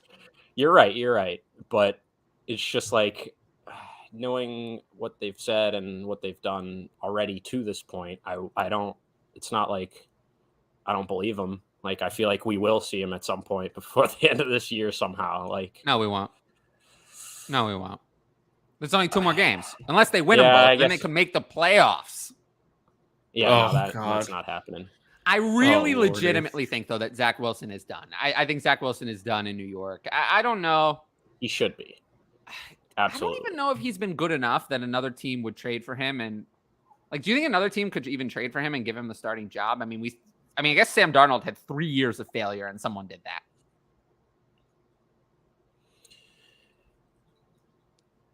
But I almost feel like Zach Wilson has been even worse because unlike Sam Darnold, who had 3 years of horrible teams, I feel like Zach Wilson has had a decent team this year, and he's the reason why it hasn't been as good on offense. I mean, especially, looking at that defense, like how they've been playing. He's been the reason holding and the weapons back that he actually has. Like, they're not the league best, but well, let me ask you the question everyone wants to know. What about this? Would you rather have Zach Wilson or Brock Purdy in Dynasty? Brock Purdy. Yeah, Brock Purdy. I'm done with Zach Wilson. Why would I draft Zach Wilson? What does that do me? If you think he's done in New York, where is he even going? Like, Carolina was so desperate. I mean, he's going somewhere. He's the starter in Indianapolis next year or something. Like, he's going somewhere because he has 2 years left on a cheap rookie deal, and the signing bonus stays with the Jets when they trade him. So some team is going to look at it and say, this is a low risk investment. Even if he's not even the starter, it's still a low risk investment. If you have to give up nothing to get him, I think the Jets have to get rid of him. I think the Jets, for their locker room, for the sake of their team, they need him gone. So I think it's not even a matter of investment at this point. I think the Jets, you can't have him there. I think it's going to be too much of a distraction. It's not like Denzel Mims or Elijah Moore. You can hang on to a wide receiver against their will. I don't think you can hang on to a quarterback against their will. It's going to divide the whole locker room. You can't have that. You just can't have him around. Andy Dalton, especially when the rest of the team doesn't want him around either. Nobody wants him there. You can't have him around. Yeah. So I feel like there are some teams who could be interested, depending on. I mean, if we look at it here, I would say. I mean, you could look at a reclamation project, someone trading for a backup. Washington is a team that needs a starter. They could consider him. Re-sign Taylor Heineke and kind of see what you have. Because they might not have any other options. Could take another Jets failure. The Panthers? The Panthers are starting to be funny. Yeah, the Panthers, they could. No, but I think you're definitely right where they have to get rid of him, and it'd just be silly not to at this point. He's not going to go somewhere where he's the clear starter. He's going to go somewhere where he's competing. I do think a team will talk themselves into that low risk. Okay, why don't we bring him in as our, just QB2, QB3 or whatever. I think that's probably going to happen because no one wants to give up on someone that everyone. I mean, I guess not everyone. I don't see anyone trading for him to be a pure backup. I think that's kind of. It's not even. It's not pure starter, pure back. It's basically we'll get him in the competition, and if he doesn't work out, then he cost us almost nothing or whatever. And it's I think there will be a team that probably. I could also see him. He's the kind of player who could be traded after round 1 of the NFL draft because then that you struck out on getting a quarterback, and then you might. Seattle could be someone interested. Okay, let's say they re-sign Geno Smith. They re-sign Geno Smith to whatever. They already have a better backup than Zach Wilson over there. No, they don't. At this Drew point, Disaster? Drew Disaster is the original disaster. Plus, he's a free agent anyway. So Zach Wilson could be someone they could, take an investment. They take an investment there. New Orleans? I don't. That's a dumpster fire. New Orleans has no first round pick. I don't even know. I guess I don't know what the point is. The Philadelphia Eagles would. Sadly. They would, but I kind of see that as pointless. They're going to re-sign Jalen Hurts to a massive contract. I don't see why. I don't know, because there was something 2 years ago when Zach Wilson got drafted and how he was trying to trade up for him, and how he's one of those people that will make the move. You could also kind of see a team with their quarterback who's kind of on the edge, like Minnesota. Obviously Kirk Cousins is the starter, but you never know when you're going to need a succession plan. He turns 35 in the offseason. Take an investment, take a flyer, see what you have in practice, see if that might be something, something like that. They could do it. Tampa Bay, if Brady comes back or if Brady leaves, either one. Either way, they could be interested. If Brady came back and you traded for Zach Wilson has 2 years left on his rookie deal. And then if Brady retires, you at least have someone who's spent time with Brady, some option for the next year. What if Rodgers and Wilson switch places? Well, if Rodgers, that's a good point. Not trade. Not Rodgers and Wilson. If Love and Wilson trade, that's much more likely. If Love and Wilson trade places. Because then Love and then Rodgers is just gone. No. Or you're saying if Rodgers still there. sticks around. Rodgers is playing, Zach Wilson's the backup, and Love is the starter for the Jets. Better than Zach Wilson. I guess. I mean, we haven't seen enough out of Jordan. He looked good in one game. In one game, he looked. We haven't one seen drive enough even out of Love to say that he's. Yeah, but you always know what I say. Big failure. We don't want more failure. I'd rather see what I haven't seen.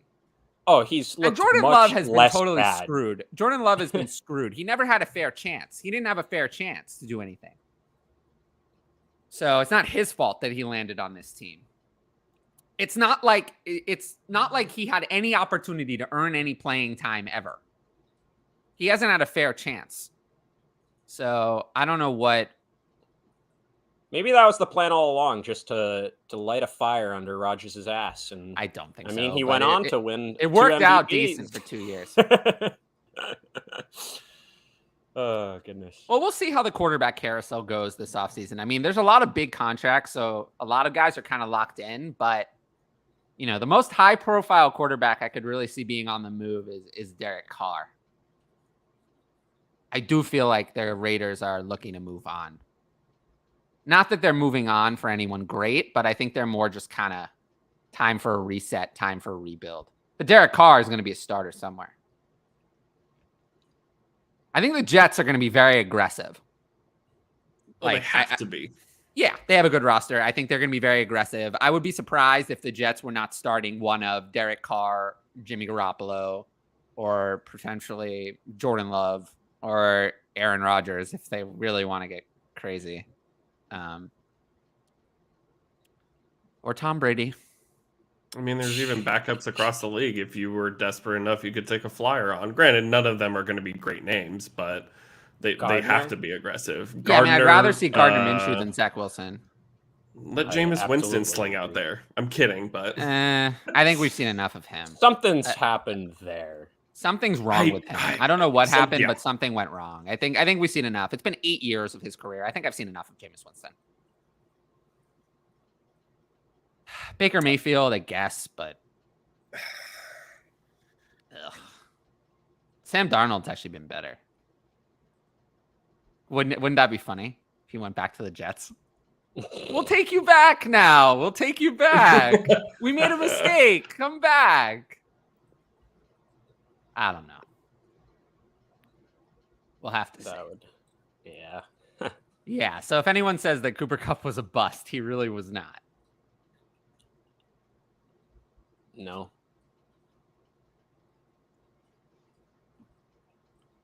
Yeah. Debo was kind of a weird one.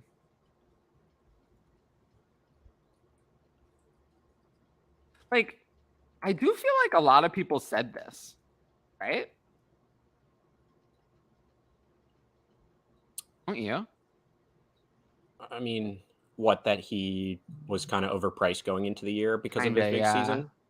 Yeah, I mean, I was definitely like, we all thought going into the year Trey Lance was going to be the guy. So I was always under the impression going into the year, like, I thought that was a bad thing. Well, that's what I'm saying is like, Jimmy G could barely support, the Ayuk, Debo, Kittle, like 2 of those guys on any given week. It's like, how is this guy, Trey Lance, who like can do more and can run, how is he going to support the same 3, like, or 2 of the 3? So I was definitely lower on Debo than most people were, just because, like, I mean, I love his talent, but it's just like it's not an offense where two or 3 mouths can be fed every single week, like consistently, because what they like to do there. If they could, they would just run the ball 200 times and be done with it. Like, maybe get a couple throws out to Kittle, but yeah, I think he really got, like, I think first rounder was really too high for him. I think he got towards the end of the season an unsustainable amount of touches. Like, he was insane. Obviously, he's insane after the catch. We all know that, but I did not think he would stay the running back wide receiver that he was. I think that was extremely unsustainable. But if you went into the draft thinking that was going to happen again, then yeah, you would take him high because his touches would be insane. But that just never happened again. See, that was even a myth though, because if we looked into it last year, but he was actually better fantasy wise when he wasn't getting any of his carries, when he wasn't that hybrid, like, because he was actually getting obviously more targets, but producing better in terms of like, so, I mean, it was tough. The whole situation was different because, I mean, we're obviously on QB3 now. We were expecting a year of Trey Lance, and then when he went down, okay, fine, we're back to Jimmy G. Oh, we actually like Debo better now. And then now he's gone, and now we got Mr. Irrelevant, and he's looking great too. So it'll be interesting.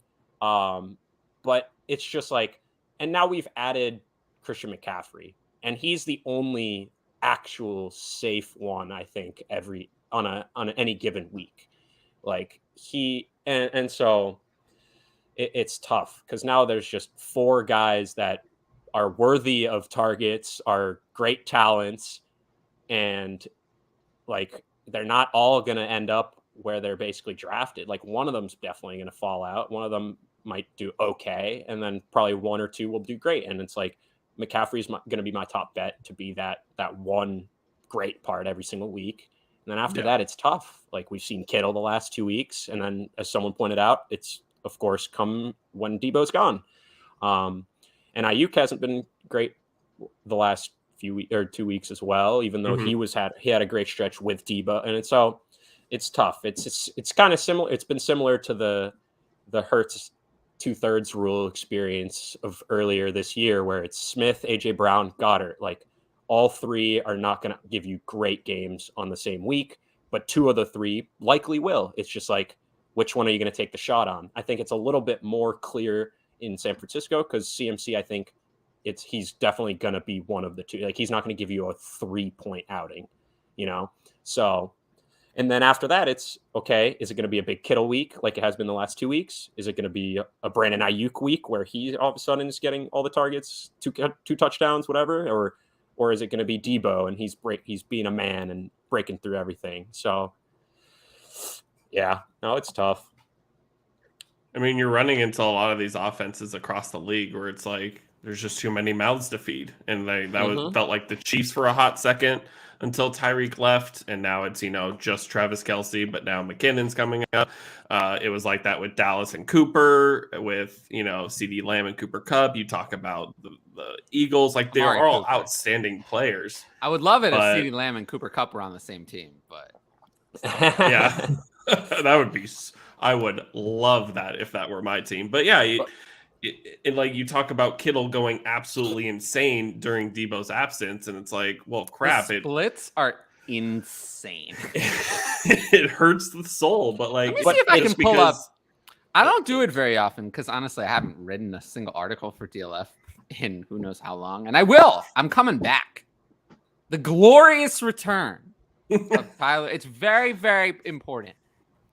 For the glory. Yeah, no, it makes sense though what you're saying because it's like, No, I'm trying to pull up the. That's the concern. It's in this offense. There's too many mouths to feed. In other offenses, we're not as concerned that there's 2-3 mouths to feed that we're really relying on really high ADP or whatever. Like we trust when it's in Cincinnati and we got Joe Burrow and like the type of offense they run. Like we trust other spots, but here it's just like something you really can't trust that you're really going to get anything like you got from Debo last year ever again. Like he's going to have a big game. He's an awesome player. He just can break tackles and take it all the way at any given moment. But it's over the last 2 years. Let's hear it. Debo Samuel or George Kittle has played 3 games without Debo Samuel. Less than you'd think. 3 games. In those 3 games, he averages 25.9 PPR points, 7.3 targets, 5.3 receptions, and 104.3 receiving yards, 1.7 touchdowns per game.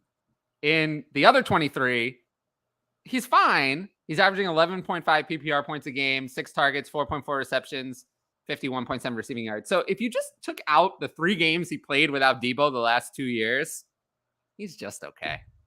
He's just okay. Like George Kittle's just okay.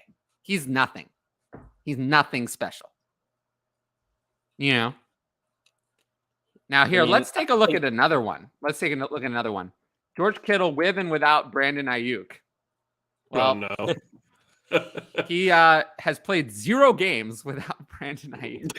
So we can't do that one. But I think that's cool over the last 2 years. But yeah, it's pretty brutal for George Kittle without Debo Samuel. And Debo's the one who matters, by the way, because they have much more overlap. If you include 2020, it's not as bad. George Kittle, the numbers in 2020 for George Kittle were not nearly as good overall. But over the last 2 years, it's been very, very strident. He has those 23 games over the last 2 years are just okay. He'd be a middling tight end 1. But because of those 3, He's been a high-end tight end. He's going to be a top 5 tight end, I believe, over the last 2 years. I just don't want to play with tight ends anymore. I'm tired of it. Like I got Kelsey I agree with stupid that. late. I got Kelsey stupid late in a redraft. I got him at 301 somehow, and I felt really good about it. But now I'm looking at it like, man, if I don't get Kelsey next year, I just want to draft not tight ends at that point. Like I will just say, though, if I'm stream. making an investment in the San Francisco offense, George Kittle is the one I like the most at their current price. Deebo Samuel is way overvalued. Yeah. He's the one I don't want at all. Brandon Ayuk, I'm okay with. I don't know why I would pay, but even Brandon Ayuk is ranked too high for me. Yeah, and then like obviously McCaffrey, if he doesn't completely deliver and crush like he usually Well, does, with McCaffrey, I'm just never investing at a running back at that age, at that price, ever. So it doesn't matter. I will have no McCaffrey ever. I think just the way he is in terms of talent, now that he's on a better offense, he's just going to stay the same price as a first rounder until he dies, is what it feels like for McCaffrey. Because the reception, obviously, floor is absolutely there. He was smashing 20-something points a week. Until he's basically fallen off a cliff, he's going to be in the first round almost every time. Yeah. Would you rather have Christian McCaffrey or Tyreek Hill in Dynasty?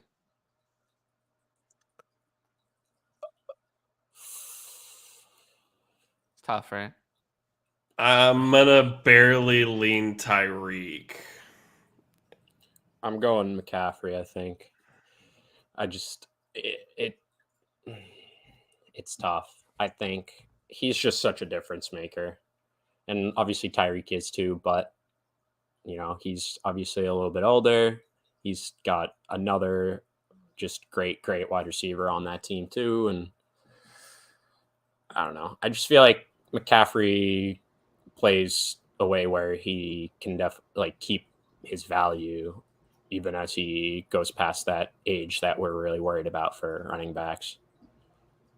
They're both similar to than I thought they were. Similar to like Austin Eckler, right? Like it's not. Should remember the age game. I always love the age game. I'm very good at winning the age game. I used to be able to give me any player and I would know their year, and sometimes I'd even know the month. It's impressive. Yeah, I'm not as good as I used to be. But no, Christian McCaffrey, I mean, the volume is okay. I mean, but it's not what it was. Even in San Francisco. I mean, if you paced him over a whole year, he'd have 246 carries and 100 targets. That's okay. That's great. But that's not Christian McCaffrey of old. Yeah. That's old Christian McCaffrey. So I'm not going to have any. I'd rather have Tyreek Hill. Easily.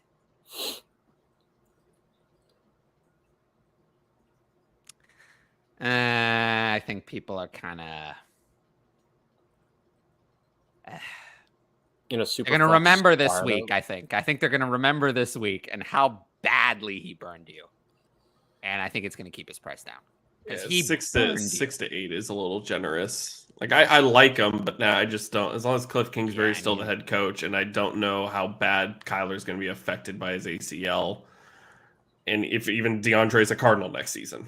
Yeah, I think late 7 to 8 is about right before rookies are included. But once rookies are included, he won't be in the top 8 for me. He's not going to be in the top 100. I just don't do this. Like I just don't pick players like this. I just don't do it. Mm-hmm. If they're really depressed in value, like DeAndre Hopkins was last offseason, maybe. But he's still going to be too high. There are other players that I would rather take. So I'll just pass on him. We trade Pickens for Rashad White. No, that is a terrible idea. I don't know why anyone would do that. Oh, Addison suggested it? Oh, well, it's still a terrible idea. Love Addison, but it's a terrible idea. That's a terrible idea. I don't know why anyone would do that. Why? Rashad White was basically benched this week. Why would you? I have Rashad White in my main dynasty. If my buddy offered me Pickens, I'd break my finger, right? I mean, wouldn't you? I don't. Yeah. This is not a decision. It's George Pickens by a lot. Mm-hmm. I don't get why this is close. I mean, Rashad White, like I said, was benched. I mean, he salvaged his day with a touchdown, a couple catches, but this is a it's whole other Fournette. problem. No, I It's mean, not even I Fournette. know. It's not Fournette that's the problem. The problem is that check down artist Tom Brady is not going to be there. Yeah. Like, this is what happened a lot with Phillip Rivers, for some of the receptions for his running backs were so great. He turned Naeem Hines into a thing. And then Naeem Hines. Or Big Ben last year, basically. A little bit, yeah. Najee. Or Saquon Barkley and Eli Manning's last year. Mm-hmm. Yeah. You never saw those reception numbers again. But no, I mean, we have no idea. No universe. There is no universe in which we're going to have an offense next year where running backs, just Fournette and White, forget anyone else, have already totaled 131 targets. That is not going to happen.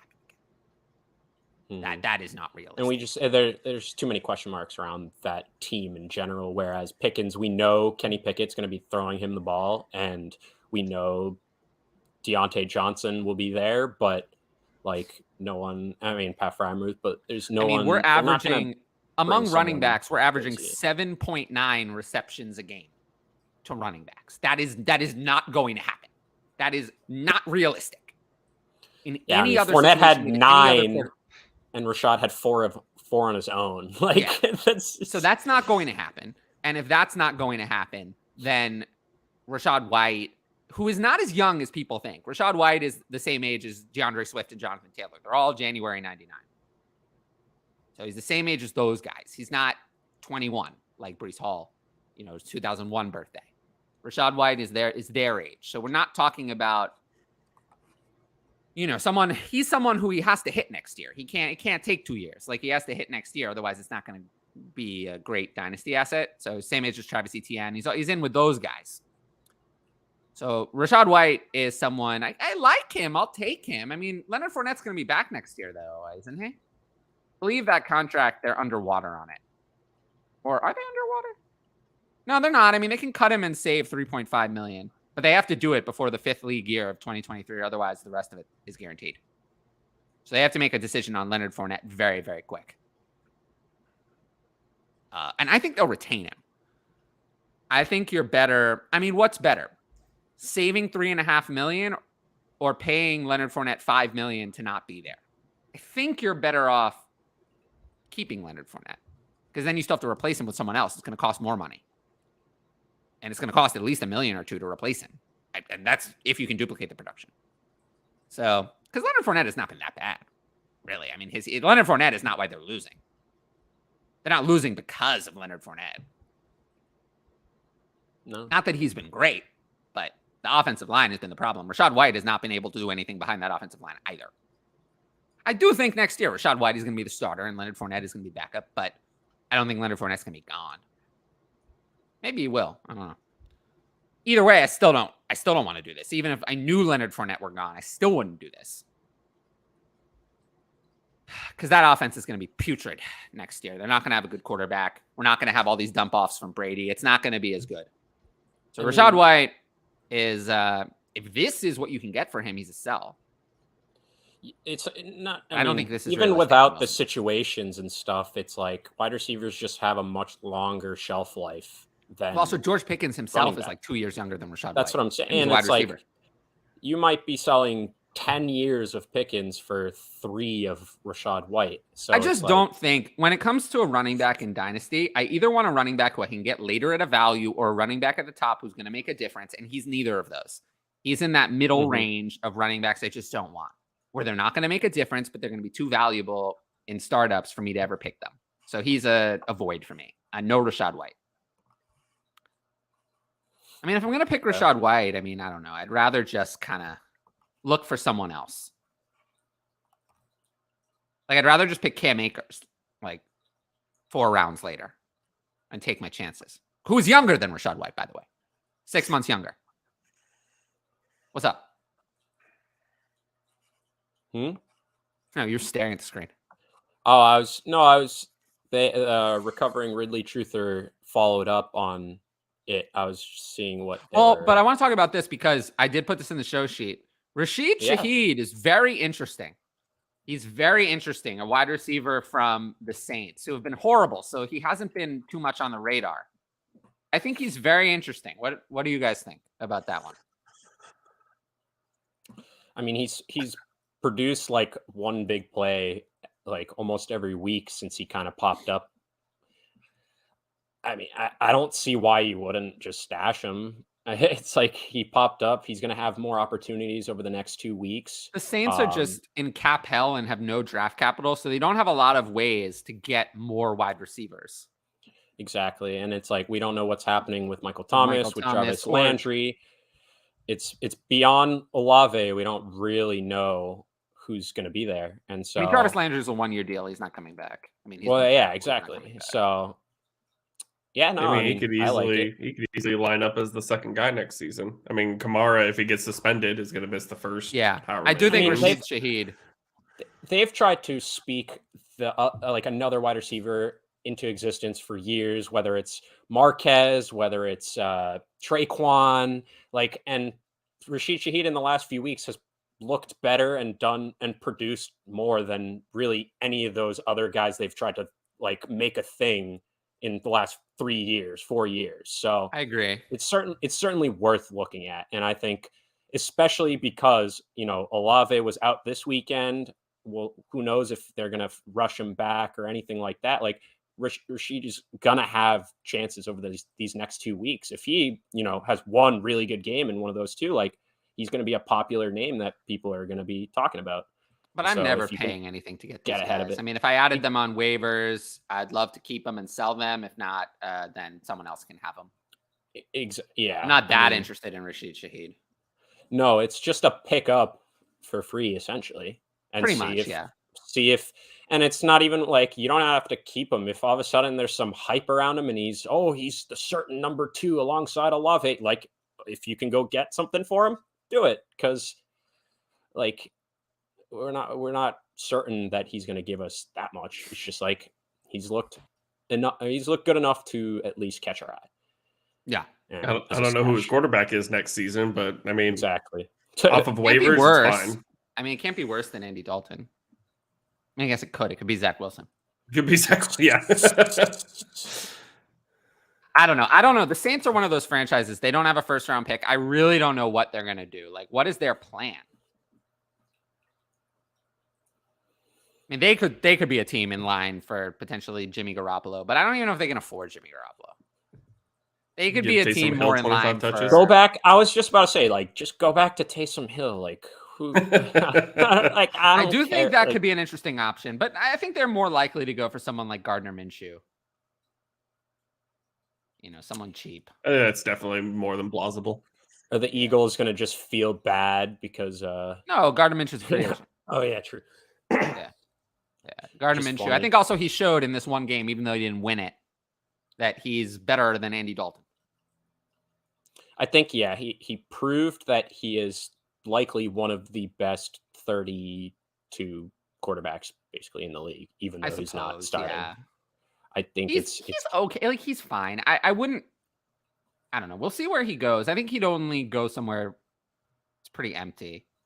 The Saints are a candidate for someone to soak up that job who's not very good because they're so screwed.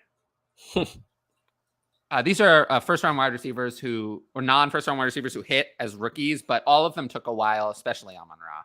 A.J. Brown as well took quite a while. A lot of people are cutting A.J. Brown in redraft that year. DK is the best example of someone who hit right away with these three, which I already said.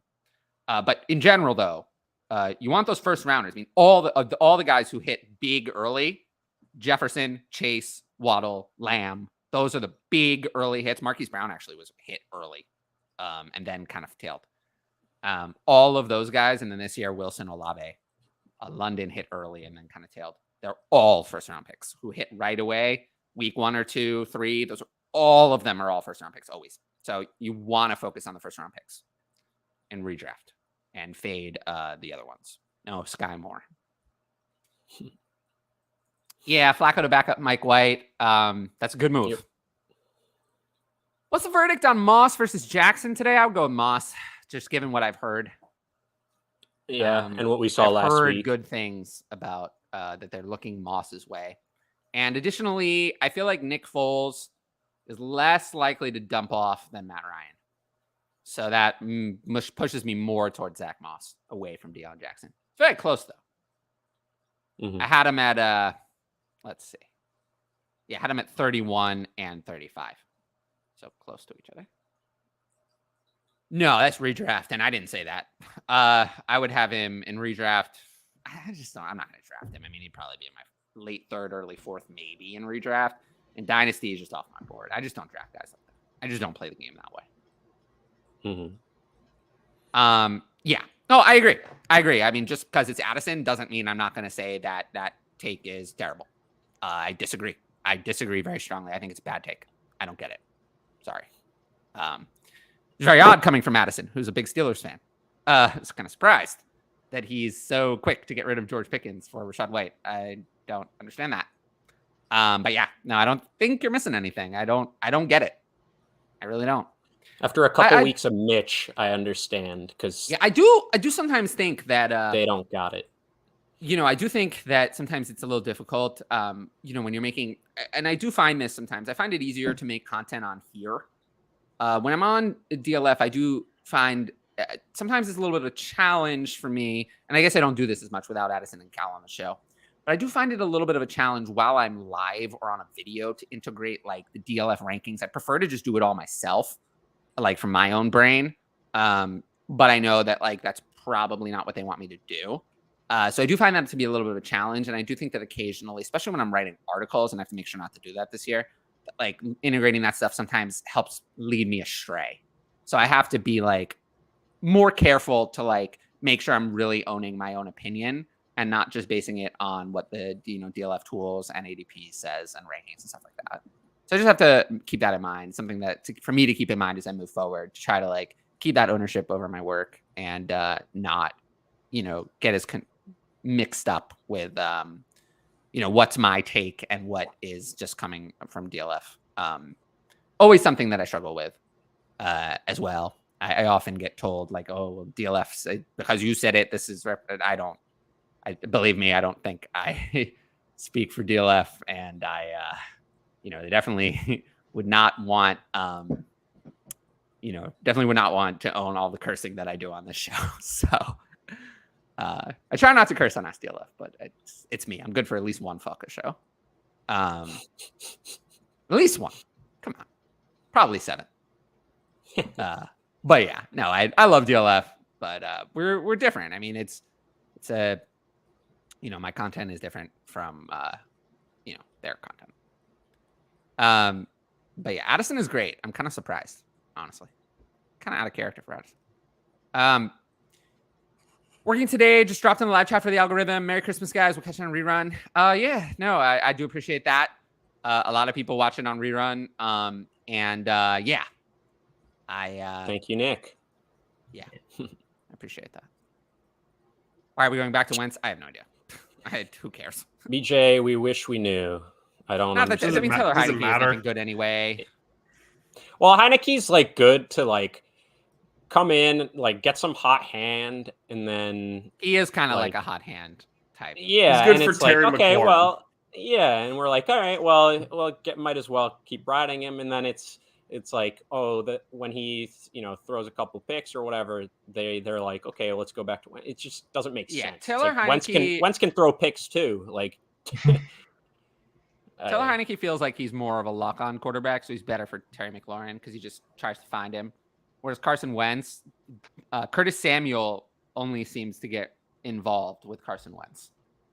That's like a Carson Wentz thing. Wonder if we can see the DLF splits on that. See if I can find that. You guys talk about how bad Carson Wentz is while I'm finding that. Well, I mean, when you go from having basically the MVP caliber season to the low light reel of all low light reels. Oh, that is such a good low light reel. I mean, it might be the best out there. Here, I've got it here. Puzzling. So Curtis Samuel, 6 games with Carson Wentz, 8.3 targets, 5.7 receptions, and 13.3 PPR points. In 8 games without, 4.2 targets, 2.9 receptions, and 39 yards. So essentially, he's just not being used. Like it's interesting. He's still being used as a rusher. It's like in the games Taylor Heineke played, they're using Curtis Samuel as a running back. And in the games Carson Wentz played, he only had 1.3 rush attempts in Carson Wentz's 6, but 3.5 in Taylor Heineke's 8. So, they're using in the games Carson Wentz played, he preferred to use Curtis Samuel as a wide receiver. And in the games Taylor Heineke played, he did not want to use Curtis Samuel as a wide receiver. They used him as a running back. So that's something interesting to keep in mind. And I'm not high on Curtis Samuel long term. Jahan Dotson is their wide receiver 2. Can they get out of Curtis Samuel's contract? There's one more year, isn't there? That's been a terrible deal. I mean, he's been okay. He was really producing at the beginning of the year with Carson Wentz. They can get out of it. It would cost them they'd save $5.8 million. It would cost them $7.2 in dead cap. I think they get out of it, to be honest with you. I think they get out of it. I think honestly, I think you're better off saving the $5.8 million and having him go away. I don't think he's even worth it. I don't see it with him. I don't know what he does really. With Jahan Dotson there, I don't see the point of Curtis Samuel. Plus, I think they could upgrade, at that position. And also, they have Antonio Gibson. I don't know.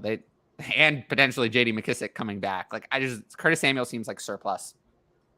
You could sign another guy for minimum, wide receiver 3 for the minimum, and spend that $5 million, the rest of the $5 million on defense. But I do want to thank DLF for the Splits app. It is one of the most helpful DLF tools. And I would suggest that everyone check out DLF to buy a potential subscription. I don't know if they have a deal going on right now, but the tools are very useful. I don't use them much during the season because I don't have time to during the season. I'm mostly focused on start sit. So I don't use many of these dynasty tools, but during the off season, I use them a lot to try to redo my dynasty rankings, look at how good a player actually was. It's a good way to graphically represent my thoughts. You can create a lot of graphs and charts, whether you're a content creator or not. You can create charts and stuff like that. It's a good way. But I do find that the Player Splits app is one of the ones I use the most in a show like this, because it's a good way to just kind of quickly hear about how a player did with one quarterback or another without a player on offense, that kind of thing. So just definitely something I would recommend checking out. And the ADP is always helpful, of course. It's almost worth it for just that alone. Gives you a good handle on the market. There are things like KTC out there as competition, but it's a different way of looking at it. So it's always good stuff. Oh man, let's see. I feel like we got to most of this. I do want to say, very quickly, that don't give up on Jameson Williams. Don't quit on him. His value is going to be lower than if he hadn't come back and had missed the whole year. So don't quit on him. Buy low. Yeah, I'd say so. Anything else? Because I'm pretty good. We got to all the questions in the chat. So I had one guy. I think that's kind of not where most people are thinking when they think of dynasty stashes kind of moving forward that I wanted to bring up. Go for it. I mean, so the name is Sterling Shepard. Obviously. Shepard. Yes. Sterling Shepard is, as someone who's from New York, Sterling Shepard's career is over. I get it. So no, his career's over. He's been talking in the media about how he's going to retire. Has he actually? Yeah. Completely? He's been trained. If you watch his quotes, as someone who's from New York, Sterling Shepard's career is over. I don't think he's coming back. All right. It's just one of those things where I get he's injury riddled and for 4 years he has been, but whenever he actually is out there, Daniel Jones loves him and he gets he's a ton of targets. And so that's fair. He's he's someone I feel bad for because he's just had so many of these career ending injuries. And this last one, if you just listen to the way he talked and the way people in the organization talked after it, he's done. It's sad because I really feel like he had a lot left to give, even at that point where he went down. But really, just the vibe around New York does not give any idea that Sterling Shepard is coming back. Unfortunately, that's fair. I wish he were. I agree because he looked like he was still fine. Like He injuries still have looked been a actually huge half problem. decent. But exactly. Yeah, no, And unfortunately, it's someone the team could have used for sure. Like Hmm. we got Richie James, we got Isaiah Hodgins out there. Like they could have used Shepard out there. well, they it's could have tough. used Kenny Galladay, but he didn't decide to Well, be ready. if they wanted to use him, he would be being used. Yeah, well, I don't think they want to use him. But I feel bad for Sterling Shepard, to be honest I with you. do. He's always been one. I dropped him out of my player I Dynasty like. rankings a long time ago. He's someone I don't expect to ever play in the NFL again. That's He's fair. 30 already. It's not like Speaking of New York vibes, what is the full New York vibe at this point? Like you go from 3rd down and 10 QB sneaks with Mike Glennon to a playoff team with no wide receivers and Daniel Jones. well, it hasn't So, made like, the playoffs yet. It hasn't made the playoffs yet. Let's True, New York. but Let's it's not count our chickens before they hatch. My bad. But what is the vibe now? I think the vibe is relatively positive. I think almost everyone in the New York media and surrounding the team would like the Giants to bring back Daniel Jones, which is what I think is going to happen. It's not like the vibes around Zach Wilson, also still from New York, very negative. But yeah, I think people want. I expect Daniel Jones to be retained as the starter. Not sure on what kind of contract, but I do expect they're going to reach some sort of agreement where he's their starter for next year. And yeah, I think that they obviously have big needs at wide receiver. They have a good tight end. Daniel Bellinger was good, good pick at tight end. I think he's going to be their starting tight end. And then at receiver, obviously, basically they need to remake the entire receiving core. I mean, Kenny Galladay is going to be cut. He sucks. Isaiah Hodgins is a nice little find. I think they're going to retain him, but probably is more of a depth role. You have Wandale out. Yeah, I mean, Wandale is obviously going to come back. Interesting name. Yeah, I mean, obviously he's going to come back, and I think he's someone who could have a role. But then I think that they need to make a big investment at the wide receiver position, and it could be in the first round. I think they're a big candidate to spend their first round pick on a wide receiver. It's not a good landing spot. It's not somewhere we want someone to go. You don't want to play with Daniel Jones for fantasy. So a quarterback who's not very accurate and runs a lot is not where you want to go. But yeah, they're going to re-sign Daniel Jones. They're probably going to re-sign Saquon Barkley. And they will probably they could spend their first round pick on a wide receiver. They potentially add another cheap veteran to go with that to hold them over. So they could have a first rounder, and then Wandale and Isaiah Hodgins is like potential depth. And then they could probably sign another free agent to kind of hold them over while Wandale is hurt, in case he has some trouble getting back. So someone like DJ Chark could be an option for them as a free agent. So then you have a first rounder, DJ Chark, Wandale Robinson, and then Isaiah Hodgins if Wandale Robinson can't cut it or can't come back or DJ Chark sucks or whatever. That's kind of what I think their plan is, to overhaul the receiving core. But yeah, they'll probably make a dual investment, first or a second round pick and a free agent. Because the whole wide receiving core is bad. They need multiple players. There aren't that many in free agency. I mean, Juju is the best one. But I can't imagine Juju leaves the Chiefs. No, I think that's the one player that will remain there. Yeah, I can't see why they would let him go. And there really aren't a lot of other good free agents. Like I said, I think DJ Chark is the next best, really. I mean, I think it's beneficial for both parties. Juju took that 1 year in Pittsburgh, and I was really down. Like, I was never super high on Juju, but like as a person, I felt really bad that he destroyed his shoulder on that 1 year deal to try and prove it. So I'm glad he's able to like kind of revive a little bit in KC. So I think for both sides, it's beneficial that he stays easily. Yeah. I mean, there really are just like the best free agent receivers are Juju, Jacoby Myers, actually Darius Slayton from the Giants, but I don't think they're going to re-sign him. And then Alan Lazard. That Cody just left. It. And DJ Chark. And that's kind of it. There's really no one else. Yeah, it's really thin, and everyone keeps talking about the running back room that's going to be in free Slayton agency. is not a bad option. I don't know. I think there's other teams that would be more interested in him and giving him a role. The Giants really didn't want to go to him, and they obviously still don't when they're giving Richie Yeah. James and Isaiah Hodgins a lot of targets over him. Yeah. I think that it's just the kind of thing where they went to him out of necessity, not out of desire. And I don't think he's in their plans. He's a holdover from like 2 regimes ago. Yeah. Like he was drafted in the Shermer era. Then we went through the whole Judge era. And now we're in the, Dable era. So he's 2 regimes ago was his really successful year. So I don't think he's really in their plans. But yeah, I mean, Jacoby Myers will be another option if DJ Chark doesn't work out. Allen Lazard is not a bad option either. Just someone to stabilize it.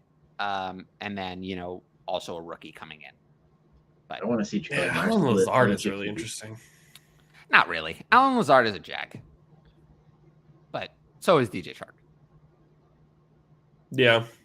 I mean, but the Giants don't even have that. know the Giants don't even have that. They don't even have a jag. They have nothing. Yeah. The Giants have nothing. So they need to bring in someone. I do think Wan'Dale Robinson is an interesting dynasty candidate because he was showing off like some pretty good stuff as a rookie. He's someone I'm going to hang on to because I think he has a lot of potential, and I'm not just going to quit on him because he was good when he played. So hang on to him, but just keep in mind that he's not going to be their one.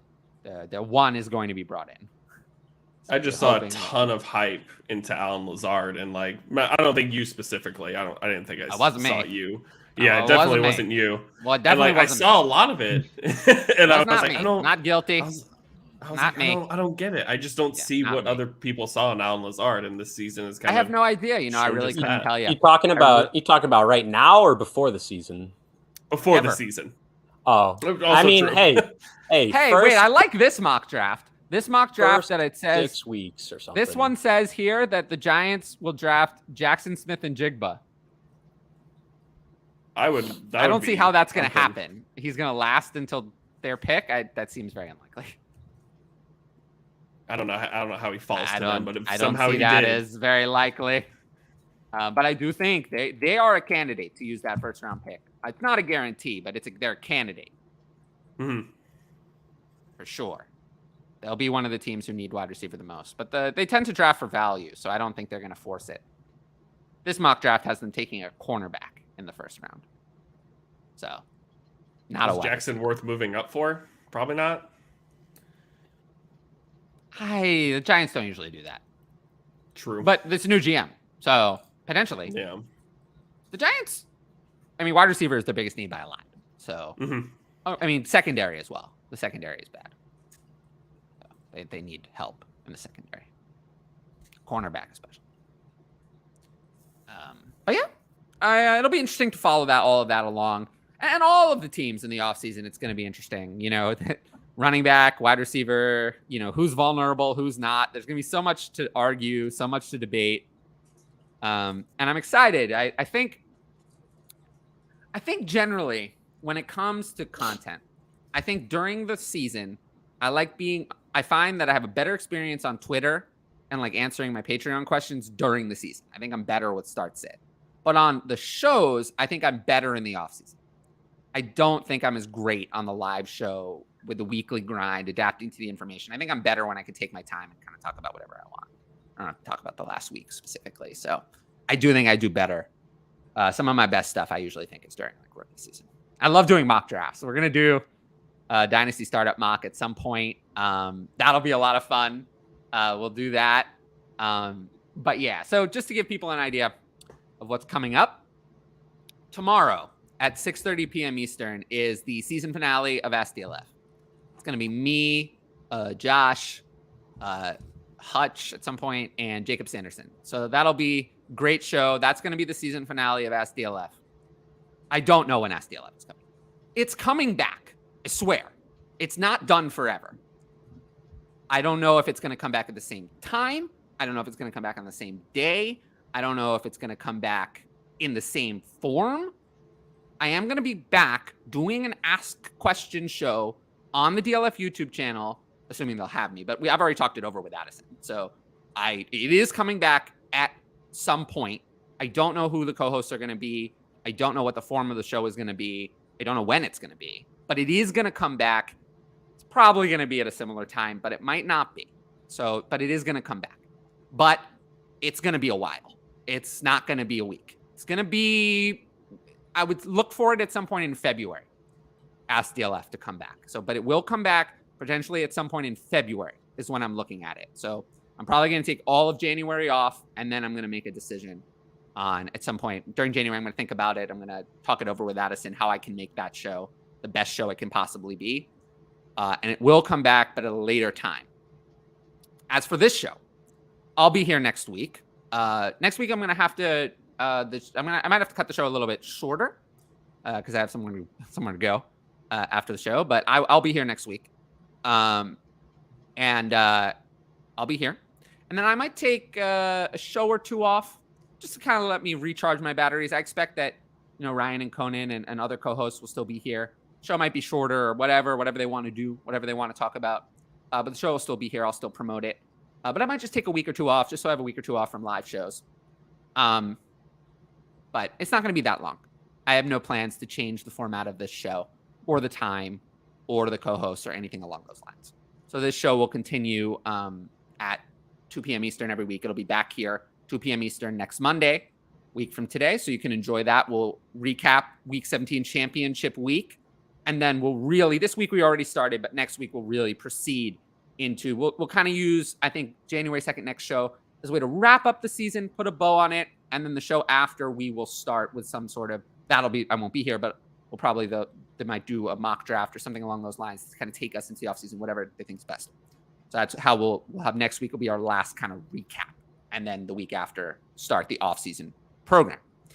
And it'll continue every week. The shows will probably be a little bit shorter, more like an hour and a half to 2 hours, more so than 2 to 2.5. But just, it's going to be great. I'm very excited. And yeah, it should be a lot of fun. And all I heard there was, while Tyler's gone, there's no rules. Ryan and I can do whatever. No rules. I don't care. But I don't care. You can do whatever you want. I don't give a shit. Right here. I think it'll be good. I think it'll be good. I think it'll be good for the people to, have some shows where they can, hear you guys without being interrupted every 5 seconds by an unnecessary Tyler interruption. I think people like that to a degree, but I also think that, there is some interest. And that's why I've suggested to both Ryan and Conan that they do some of their own videos where I can interrupt them because I'm not there to do some of their own videos on this channel to, have some more of their takes out there. Cause I do think people would be interested in hearing from that and having a variety of different kind of conversations, I think is always a good thing. But yeah, 6:30 tomorrow, 2 p.m. Eastern next Monday. And then I'll, that'll be kind of my last show for a couple of weeks. So at that point, I'll give you guys like a full update of what's going on. I want to thank Austin again for being here, getting through the whole, show. I did it again. It's always a challenge. This way. It's always difficult to get through a 2.5 hour plus show. And yeah, make sure to follow him at the Twitter. All of our Twitters are below us. So you just follow all of those. And yeah, like I said, as always, if you're here, make sure to leave a comment, subscribe to the channel, hit the notification bell, and look for my shorts as well that come out throughout the week. I should be able to do one at some point. But yeah, thanks to the audience. Thanks to the co-hosts. I'll see you all later. Peace. Thank you.